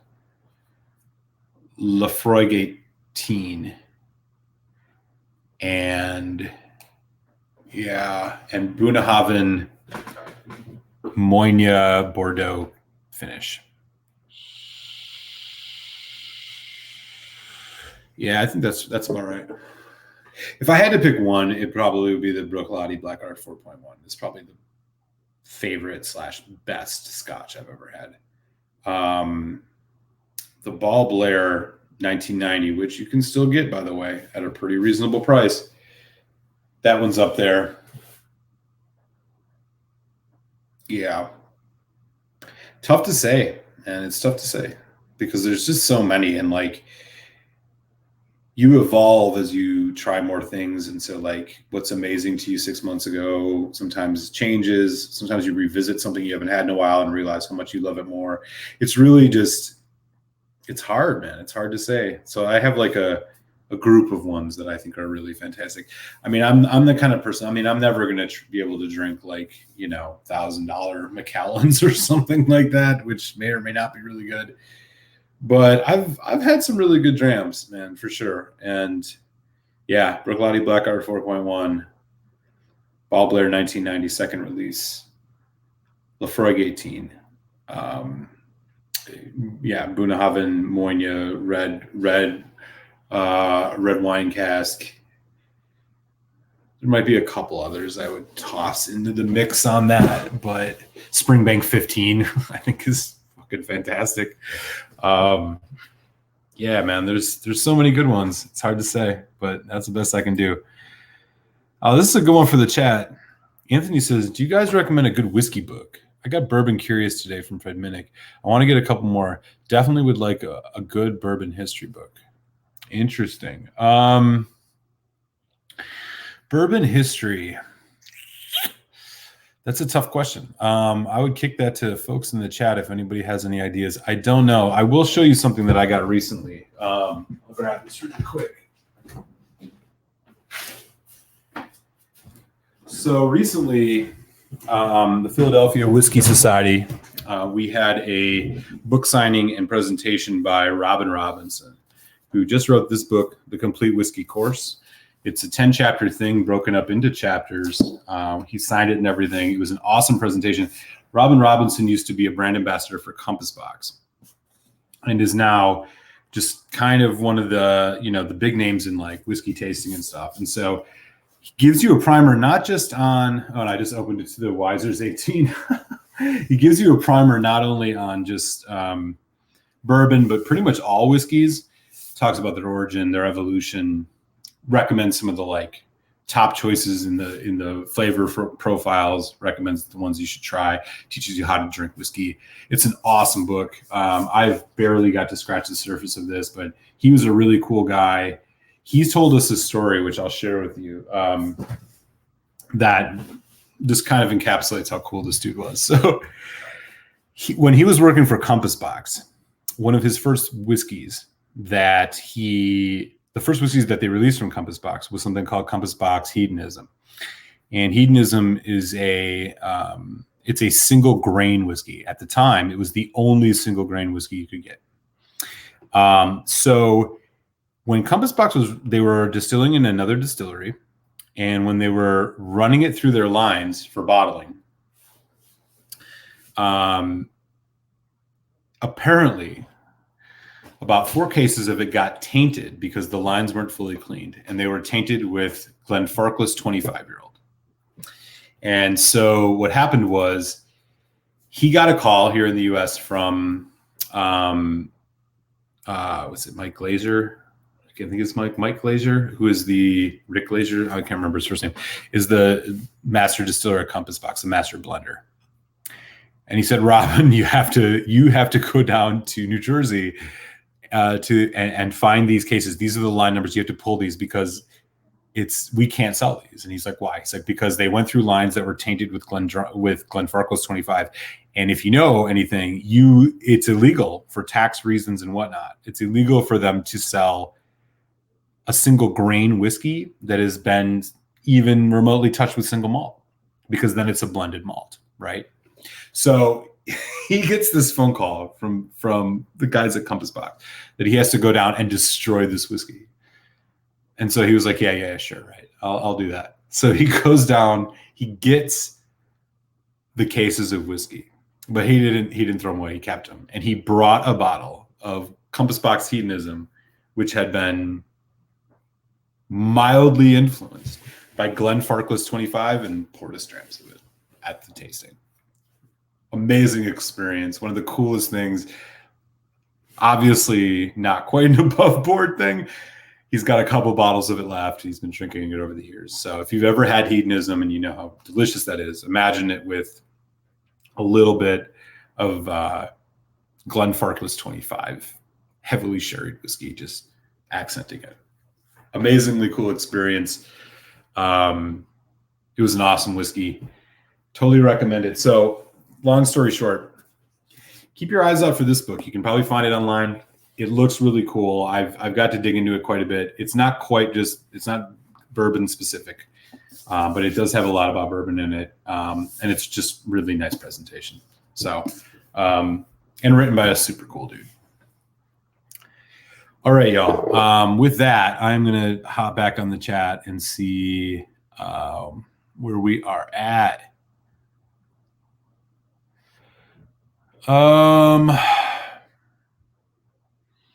Okay, so recommendations on the whiskey. The distillery was closed for 6 years. Oh, he's talking about Glendronach. Still fairly new to Scotch. I'm looking for my first sherry bomb. Any recommendations? Yes. The aforementioned Glendronach 18-year-old Allardyce, but that's a pricey whiskey. So I wouldn't say that you need to go for that exclusively, but if you're somebody who wants to spend $150 on an amazing sherry whiskey, go for that. It's all Oloroso sherry. There are a couple others I would recommend. Aberlour Abuna. It is a cast strength sherried whiskey. They do different batches of it. It's pretty easily available, especially if you live in a state that allows internet shipping. Check out winesearcher.com and see if you can get your stuff shipped to your house. If so, they'll FedEx at your door. Aberlour Abuna will run you in that $70 to $80. I mean, that is a sherry bomb for sure. Outside that, there are a ton of 12-year-old age statement single malts that I think are great if you're just getting into sherry. Glendronach 12, Glenfarclas 12. I would also recommend, Macallan 12, because it's easy to find. It's a little overpriced, but Macallan 12, I don't know if I would say it's a sherry bomb, but it's definitely going to get you what you're looking for. Glenmorangie La Santa is a 2-year, it's a 12-year-old, but it's got a sherry finish. Glenmorangie La Santa is really good. They're just sherry bombs. But, if you're looking for just cast strength, pedal to the metal, Aberlour Abuna would be one that you would probably like. And then, if you're just looking to get into sherry, but don't necessarily need the $70 cast strength bottle, Glenfarclas 12, Glenmorangie La Santa, Glendronach 12 is fantastic. All are great sherry scotches. Those are the kind of the ones that I got into when I first tried to figure out if I like sherry. So I would look at those. And I would mention if you like peat smoke and you want to try something that has a sherry maturation but is also peat influenced, Kilchoman Loch Gorm or Kilchoman Saneg. The Saneg is a 60-40 split between bourbon and sherry. The Loch Gorm is 100% sherry. Those are like smoky peated scotches that have a lot of sherry influence.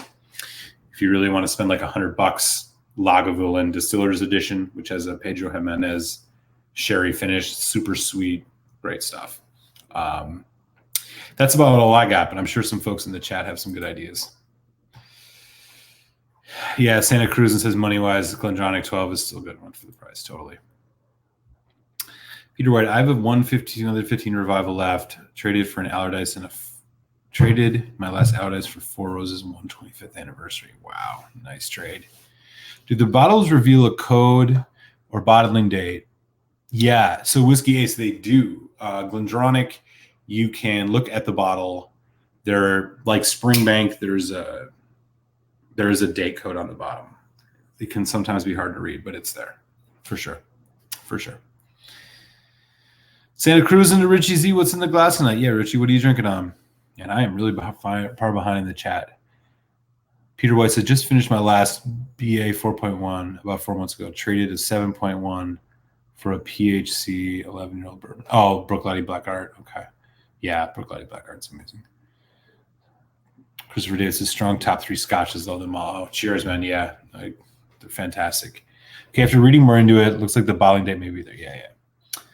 Mine might be Brooklady Black Art 4.1 or Macallan 1990. Wow, yeah, Macallan 1990 is something I've never had, but cool to hear that you love the Brooklady Black Art 4.1 as well, man. Yeah, what a fantastic whiskey. Chuck Crowdy, Cowdery wrote a couple good books on bourbon. That's cool. I'll see if I can find that. Thanks, Rick. Yeah, cheers, Anthony, for sure. Yeah, there's a laser date code. Okay, it's a great book, John. Usually check boxes or cartons before purchase in case they've been tainted, says Whiskey Ace. All right. Some folks chatting with each other. Bayou Drams, you answered my question.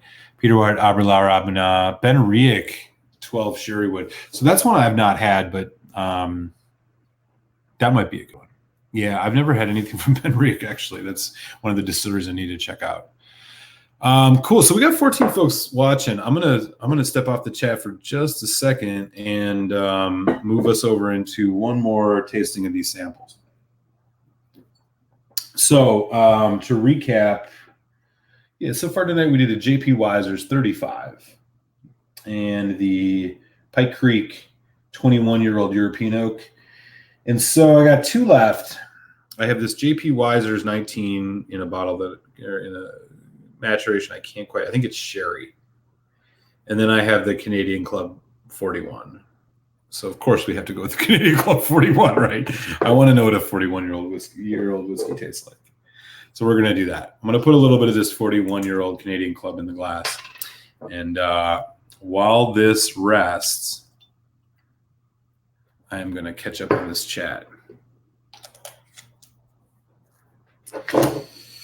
All right. 41-year-old Canadian Club. It's got to be good, right? Thanks, Bayou Drams. Just ordered off Amazon. Oh, what'd you get, Anthony? Farkless 105 says Peter White. Bayou Drams. I enjoy regular Glenmorangie. I may try it side by side with Lasanta, see if I can tell you the difference. Oh, you'll definitely know the difference. If you're talking about the Glenmorangie 10 between the Glenmorangie 10 and Lasanta, you'll know the difference for sure. Yeah, Richie Z's right about this. Glenmorangie or the Glendronach 18 is the textbook sherry bomb. Totally. I don't know actually if there's a bigger sherry bomb than the Glendronach. I mean, yeah, Aberlour Abuna, which is a cask strength, but it's not 18 years old. I don't think it's nearly as good, but it's still a good whiskey. Look out for independent bottlings and read the label info. Might get lucky on exclusive on sherry. Good point, Whiskey Ace. And Bayou's got a book for you to look at too. It's not an educational book, but Whiskey and Philosophy, a small batch and spirited ideas are pretty good read. That sounds pretty cool. And Richie Z says Santa Cruz and Glen Alecky, 10-year-old. What about you, brother? Nice dram. Great live, Eric. Yeah, Richie, always, man. Cheers. Thanks for swinging by. Thanks for all your support, man. You always come in with the good comments. Appreciate you checking out my stuff. And always great to chat live with you here on Burns night or any other night for that matter. Whiskey Ace, I have some CC 100 rye I could drink alongside your 41. Oh, the Canadian Club 100% rye. Yeah, I had a bottle of that recently. I don't know what I think about it, but yeah, check it out. Pour it in. I'm letting this rest for just a hot second here. I mean, I don't know, man. 41 years old. I'm not going to, what does Ralphie always say? Minute in the glass for a year in the cask. Yeah, I respect that, but man, I ain't sitting here for 45 minutes to wait for this whiskey, so we're gonna give it about 3 minutes. Maybe what I'll do is if I really like it, I'll pour out this other 41-year-old Glen. The rest of this 41 Canadian Club, and just leave it in the glass overnight. Try it tomorrow with lunch. Because why not? Oh, it was the whiskey course that I ordered. This is Anthony. Oh, tell us about that, man. Whiskey course. Oh, you're talking about a book, or is that okay? Because let us know. Santa Cruz says, Richie, that sounds great. I'm on a dry day. Oh shit. Santa Cruz, and you got to keep us all in line then, buddy. All right. Down this bourbon. Man, I'll tell you, that Elijah Craig, that's the next level, man. This Elijah Craig C919, I don't know. I might have to get out a bottle of the A batch again and compare it, because I always said the A batch was the best I've had, but this is, fuck, man. Almost 69% too. It's too bad I busted up this cork. Oh well. Anyways, try it. Get your hands on it. Do what you got to do to get it. Okay. Enough waiting. Here we go. Canadian Club, 41 years old. Man.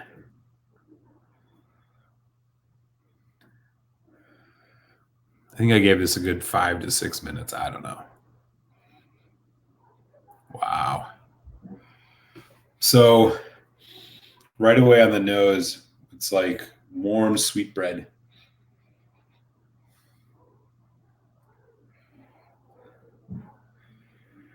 Fruitiness. There's like a slight apple thing going on. Strawberry. It's light. It's all very light. It's like creamy vanilla.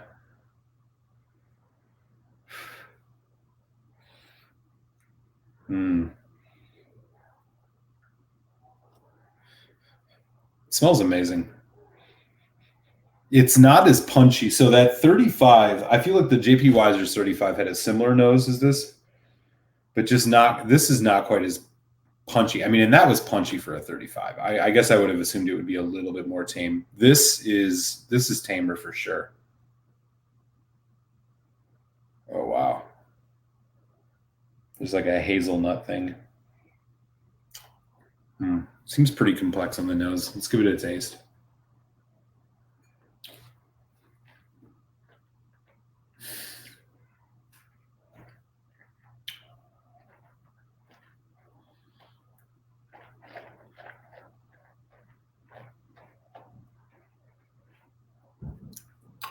Wow.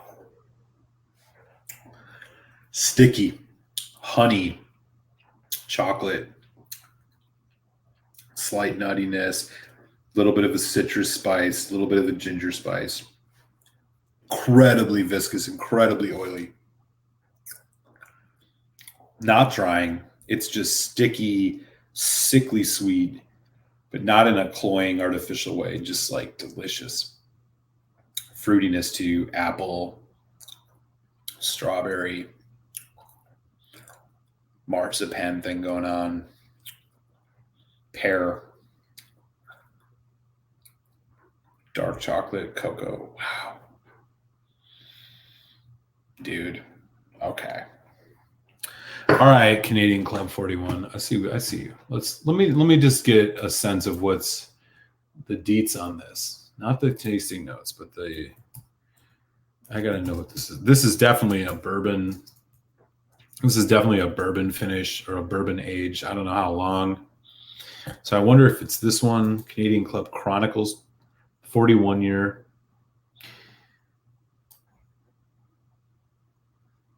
So here's what it says. Limited edition Canadian whiskey that was batched and barreled 1977 and was blended with small additions of cognac, rye, and sherry. Oldest whiskey ever released by Canadian Club. Okay. So used American white oak, and then there's a cognac finish built in here somewhere. Wow, interesting. These are the stats. This is what they got to say about it. It is 45% ABV.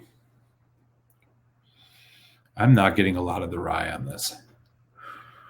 Much more and not even sherry. Maybe that's all cognac. I don't know. There's definitely a fruitiness to it, but it's not sherry.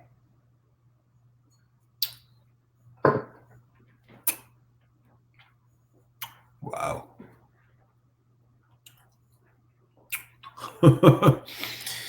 Yeah. Okay. This is some next level stuff right there. Wow, what a nice dram. It's got a little bite, but not much. It's really rounded. It's really just sticky, oily, viscous. I don't know how many more words there are for that. Damn.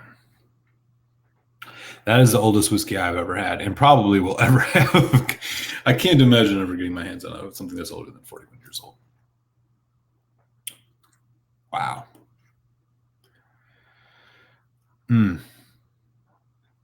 All right. Peter White.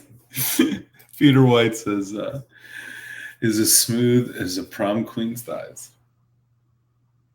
I'll respect that. Yeah.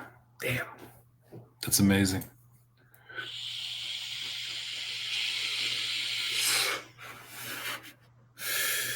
Well, cheers to you, Bayou. 1977 was a great year for Canadian Club. I hope you can get yourself a bottle of this and you can just sit on it and, drink it at a time that's heavy for you, man. Time that's happening for you. I don't know if you can find this in the States, but it's really amazing. This is a great whiskey. I'm starting to get a little of that sherry note. The thing about this is like when it hits your palate, you think you're getting kind of a not light, but like medium viscosity, and then it just blows up.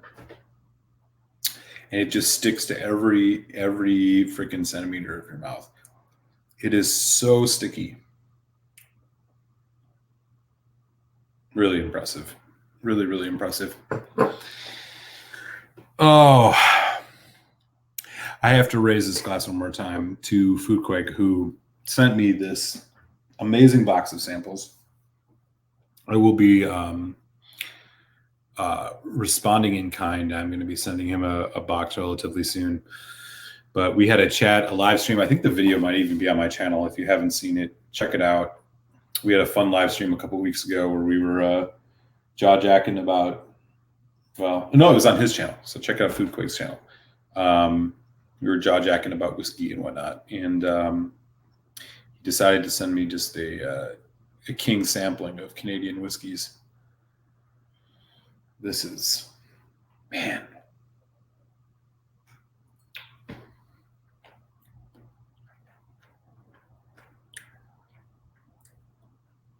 That's special.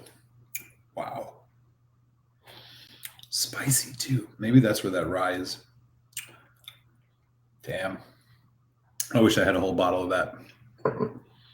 Not even going to lie. I wish I had a whole bottle of that.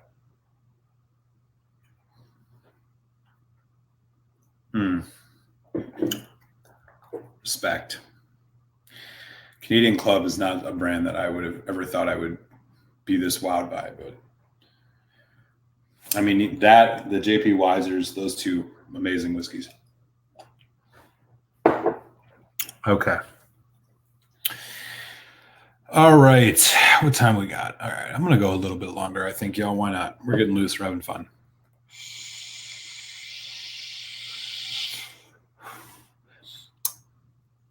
Peter White says to Whiskey Ace, I'm in Ontario. I have 3 bottles of the APCS. Everybody does here. I'm assuming you're talking about Alberta Premium Cask Strength. Yeah, I can't find Alberta Premium anything here. I may try to get a bottle. It says Bayou Drams if I have a bit on my birthday and have a bit of each birthday. Dude, that would be awesome. Man, we need to figure. Maybe Peter White can find you a way to get you a bottle of this Canadian Club 41.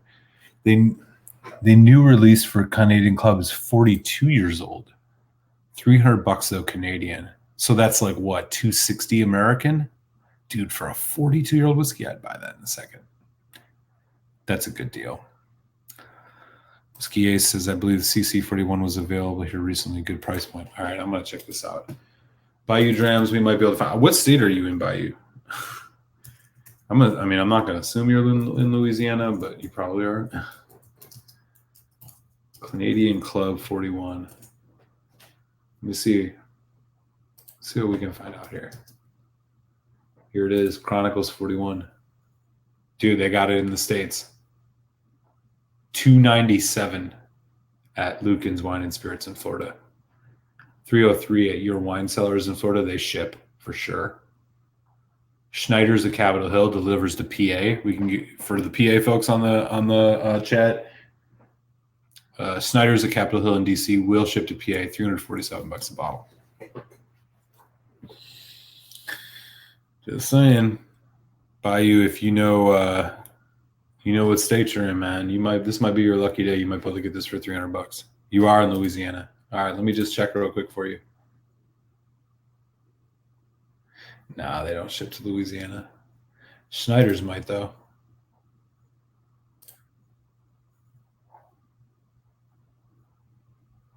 Damn, Louisiana's got tight laws. Here's that link for Snyder's if anybody wants it. I always remember Jim Beam as a white label. There are more that we hoard here. Yeah, I'd hoard it too if I were you, Peter White. I wish, dude, Bayou Drams knows what's up here, man. Totally. I would love to get my hands on the Canadian Club, or the Lot 40 Cask Strength is one of the best whiskeys I believe you can get your hands on, because I've had the regular Lot 40 and it's amazing. And every time I see people from Canada reviewing the Lot 40 Cask Strength, there's a 12-year and an 11-year. I can only imagine, because the regular Lot 40 is fantastic. Oh, no. Hey, Bayou, by the way, I was reading that wrong. That link I dropped in the chat, that'll deliver it to your house, man. Yep. I can, yeah, the one from Florida won't, but that link right here for Schneider's in DC, they'll ship it to you, man. Let me check your wine cellars right quick. Nah, they're a wholesaler. Yeah, man, that's your lucky day. If you want it, it's there. Peter White says, Robert White, yes, you do. Barrel Rye 13 is Alberta Premium. Oh, shit. Really? Hang on a second. Where is that?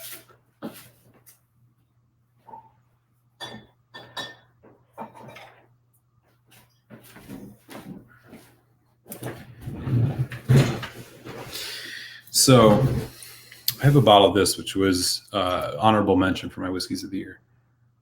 13 years old, 63% Canadian rye whiskey, cask strength. This is bottled for South Jersey bourbon drinkers. So you're saying this is Alberta Premium? Well, shit. I guess I have had it. Good deal. Good deal. So we still got 11 folks on. Right on.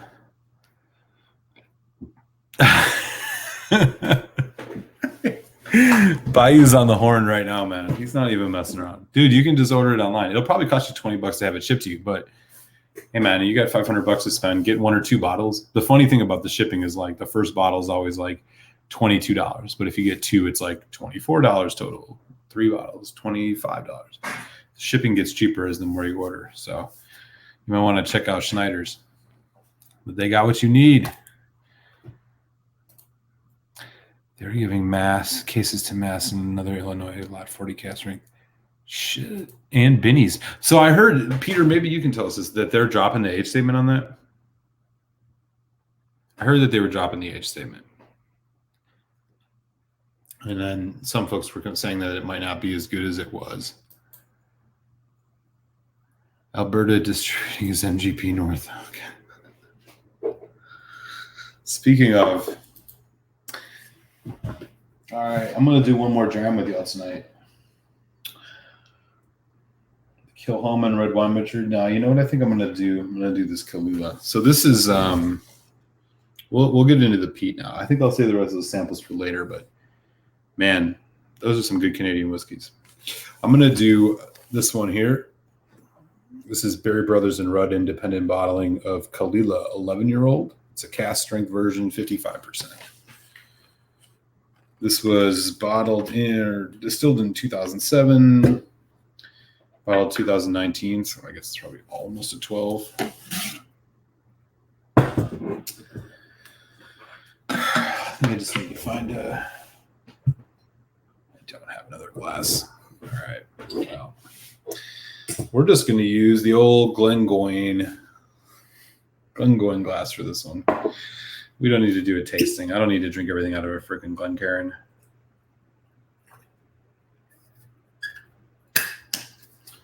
All right.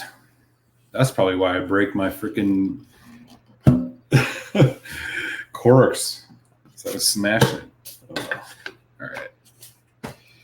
Berry Brothers and Rudd, 19-year-old Kahlua.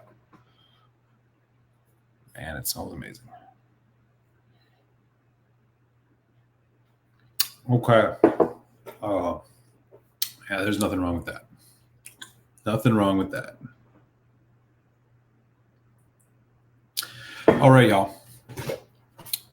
So we still got 11 folks in the chat. Right on, man. I hope everybody's having a good night. I am at least closing my Canadian stream and bourbon drinking Burns Night stream with a respectable enough single malt.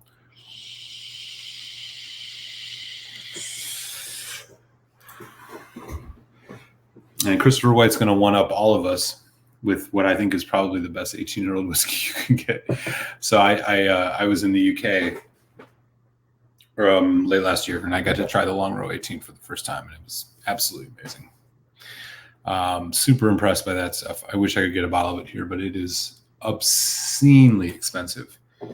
Long Row 18. I mean,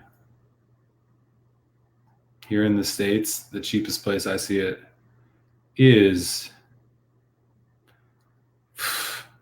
$183 at Grapes, the wine company in New York. Damn, that's too much. I hope you got a good price on that. Whiskey Ace is totally right on that.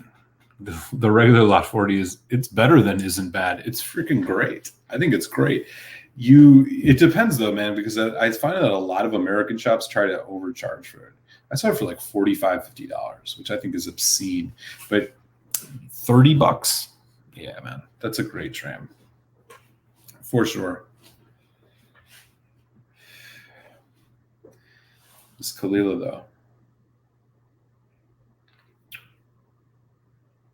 Man,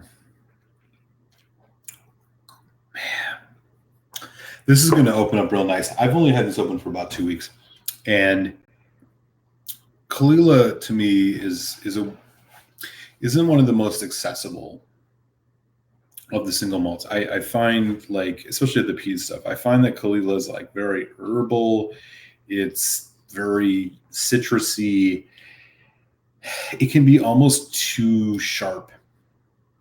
But what happens for me, at least, is like it did with the 12. After a couple months, it kind of settles down and organizes itself, for lack of a better word, into just a really, really, really fun whiskey to drink. And so far, this one, it's still a bit sharp. It's still a bit angry, but it's working out pretty well.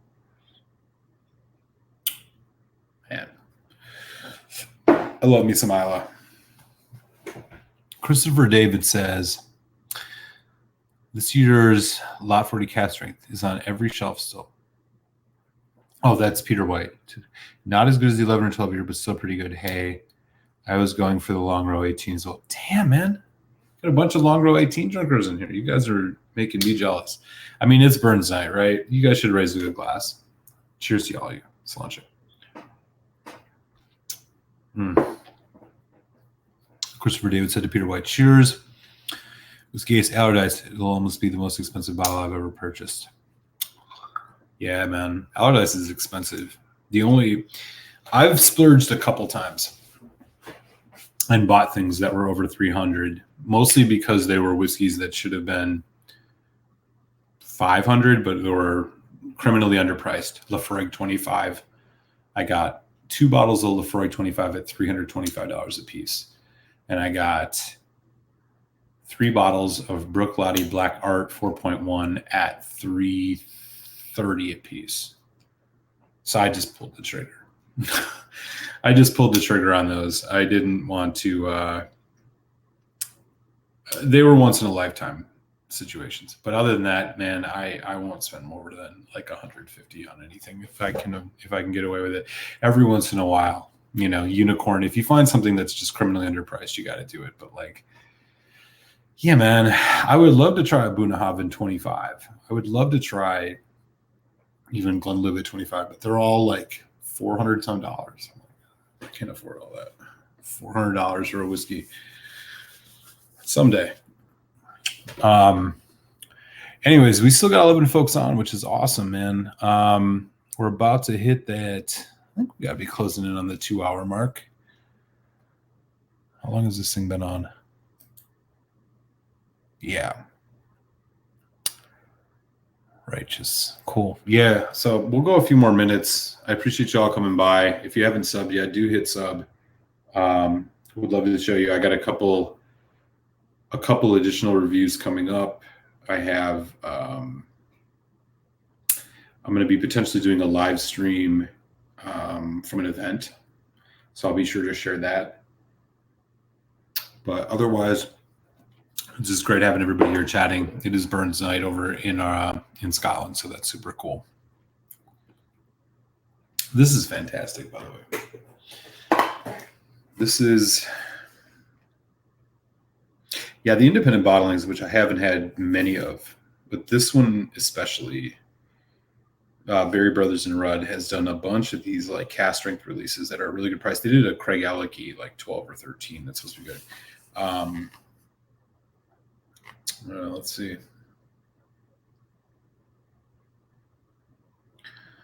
Yep, 11-year. Good stuff. Good stuff.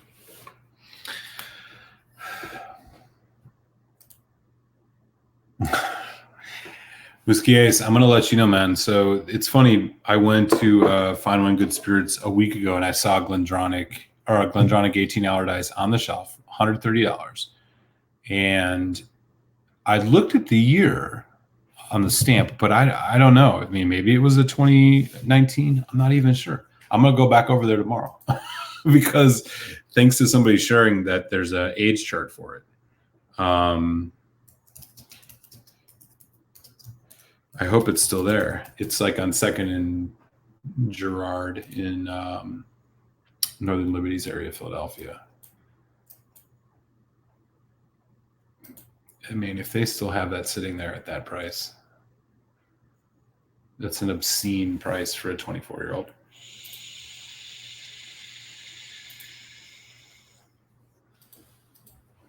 I'm definitely going to look. Yeah, $138. That might be worth it.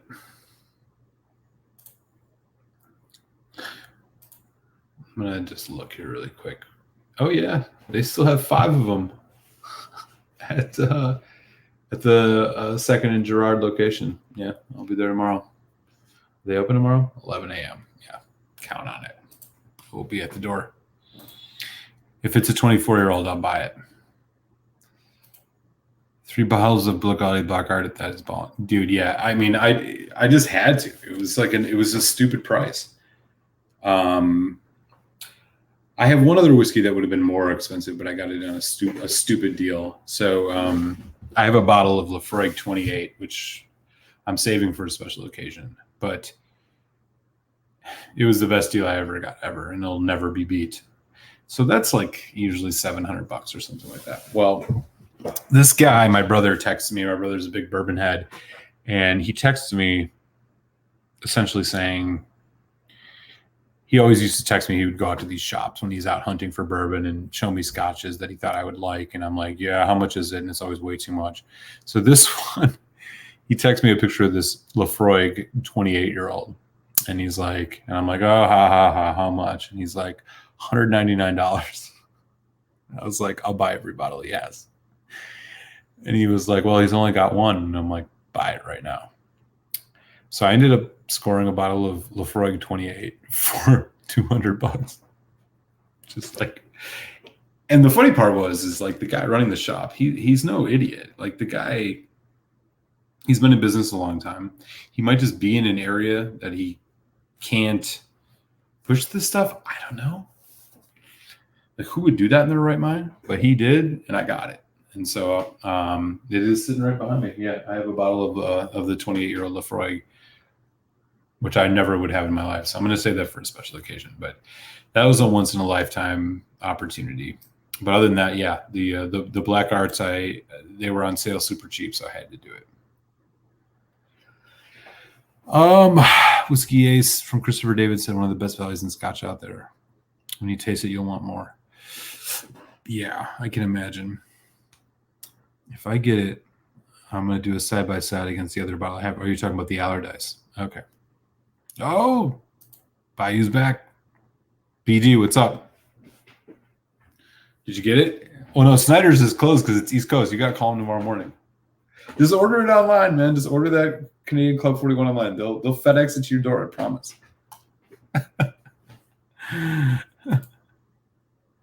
Oh. You're on, man. Let's do it. Are you gonna get a Allardyce tomorrow? If they still have it on the shelf tomorrow, I will buy it. If they still have it on the shelf tomorrow, I'll buy it. I might have fucked up by not getting it. Because that was sitting there. I think there were only 2 or 3 left. And I said no. And I was like, I don't need another bottle of Allardyce.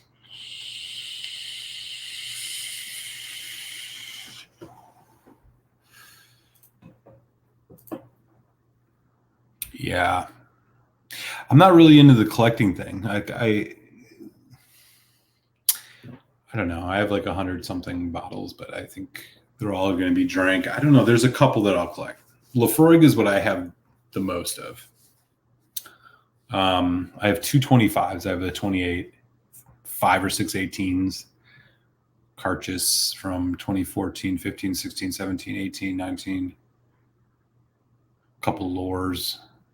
I was able to find them at just stupidly good prices over the years. But I don't know if I'm going to like collect any of them. I feel like it's one of these things where you buy you see something that's at a good price that you know is criminally underpriced. You buy 1 or 2 and then you save one. And if it's still, in 10 years you want to drink it, you drink it. If not, maybe you can sell it and make a little bit of money and buy something else. I don't know. That said, yeah, I don't know when I'm going to open that 25. You're totally right. Peter White says, I was recently a mule for 2 friends that involved 25. Ooh, kinky. Bayou Dram says, I love peat. I've heard that older Lafroigs lose their peat. Have you experienced that?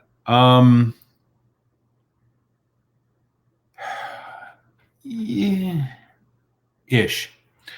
I think it's true that the older a single malt gets, especially when you're talking about a peated Scotch, the peat influence dissipates, no doubt, because I think the longer that it's in the cask, aging in the barrel, that's invariably what's going to happen.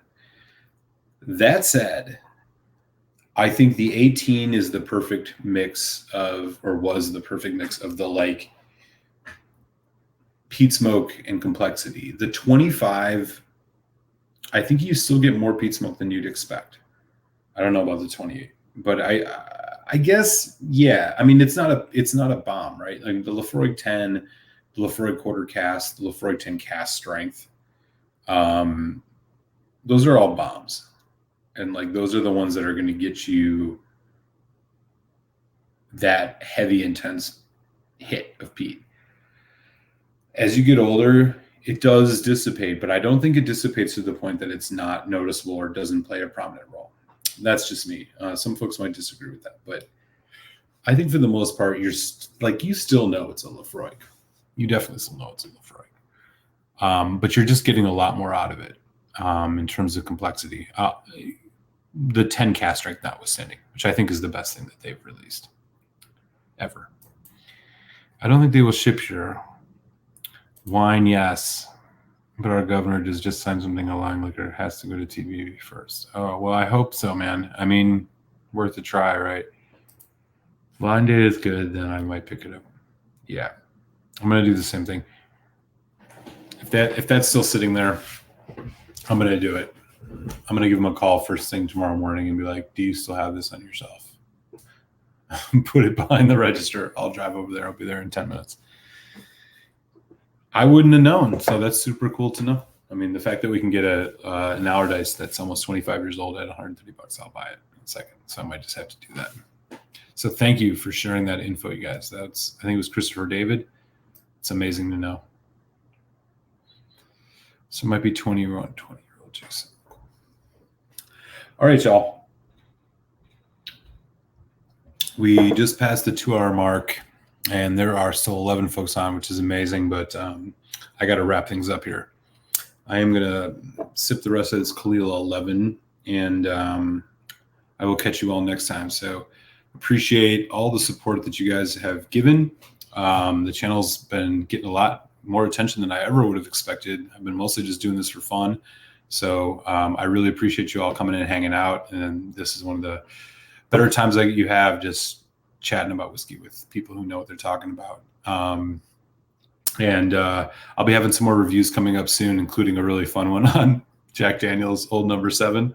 That should be coming up next in a couple of days. So be sure to check that out. And with that, I will raise you a glass for a happy Burns night. I'll catch you next time. Sláinte, y'all.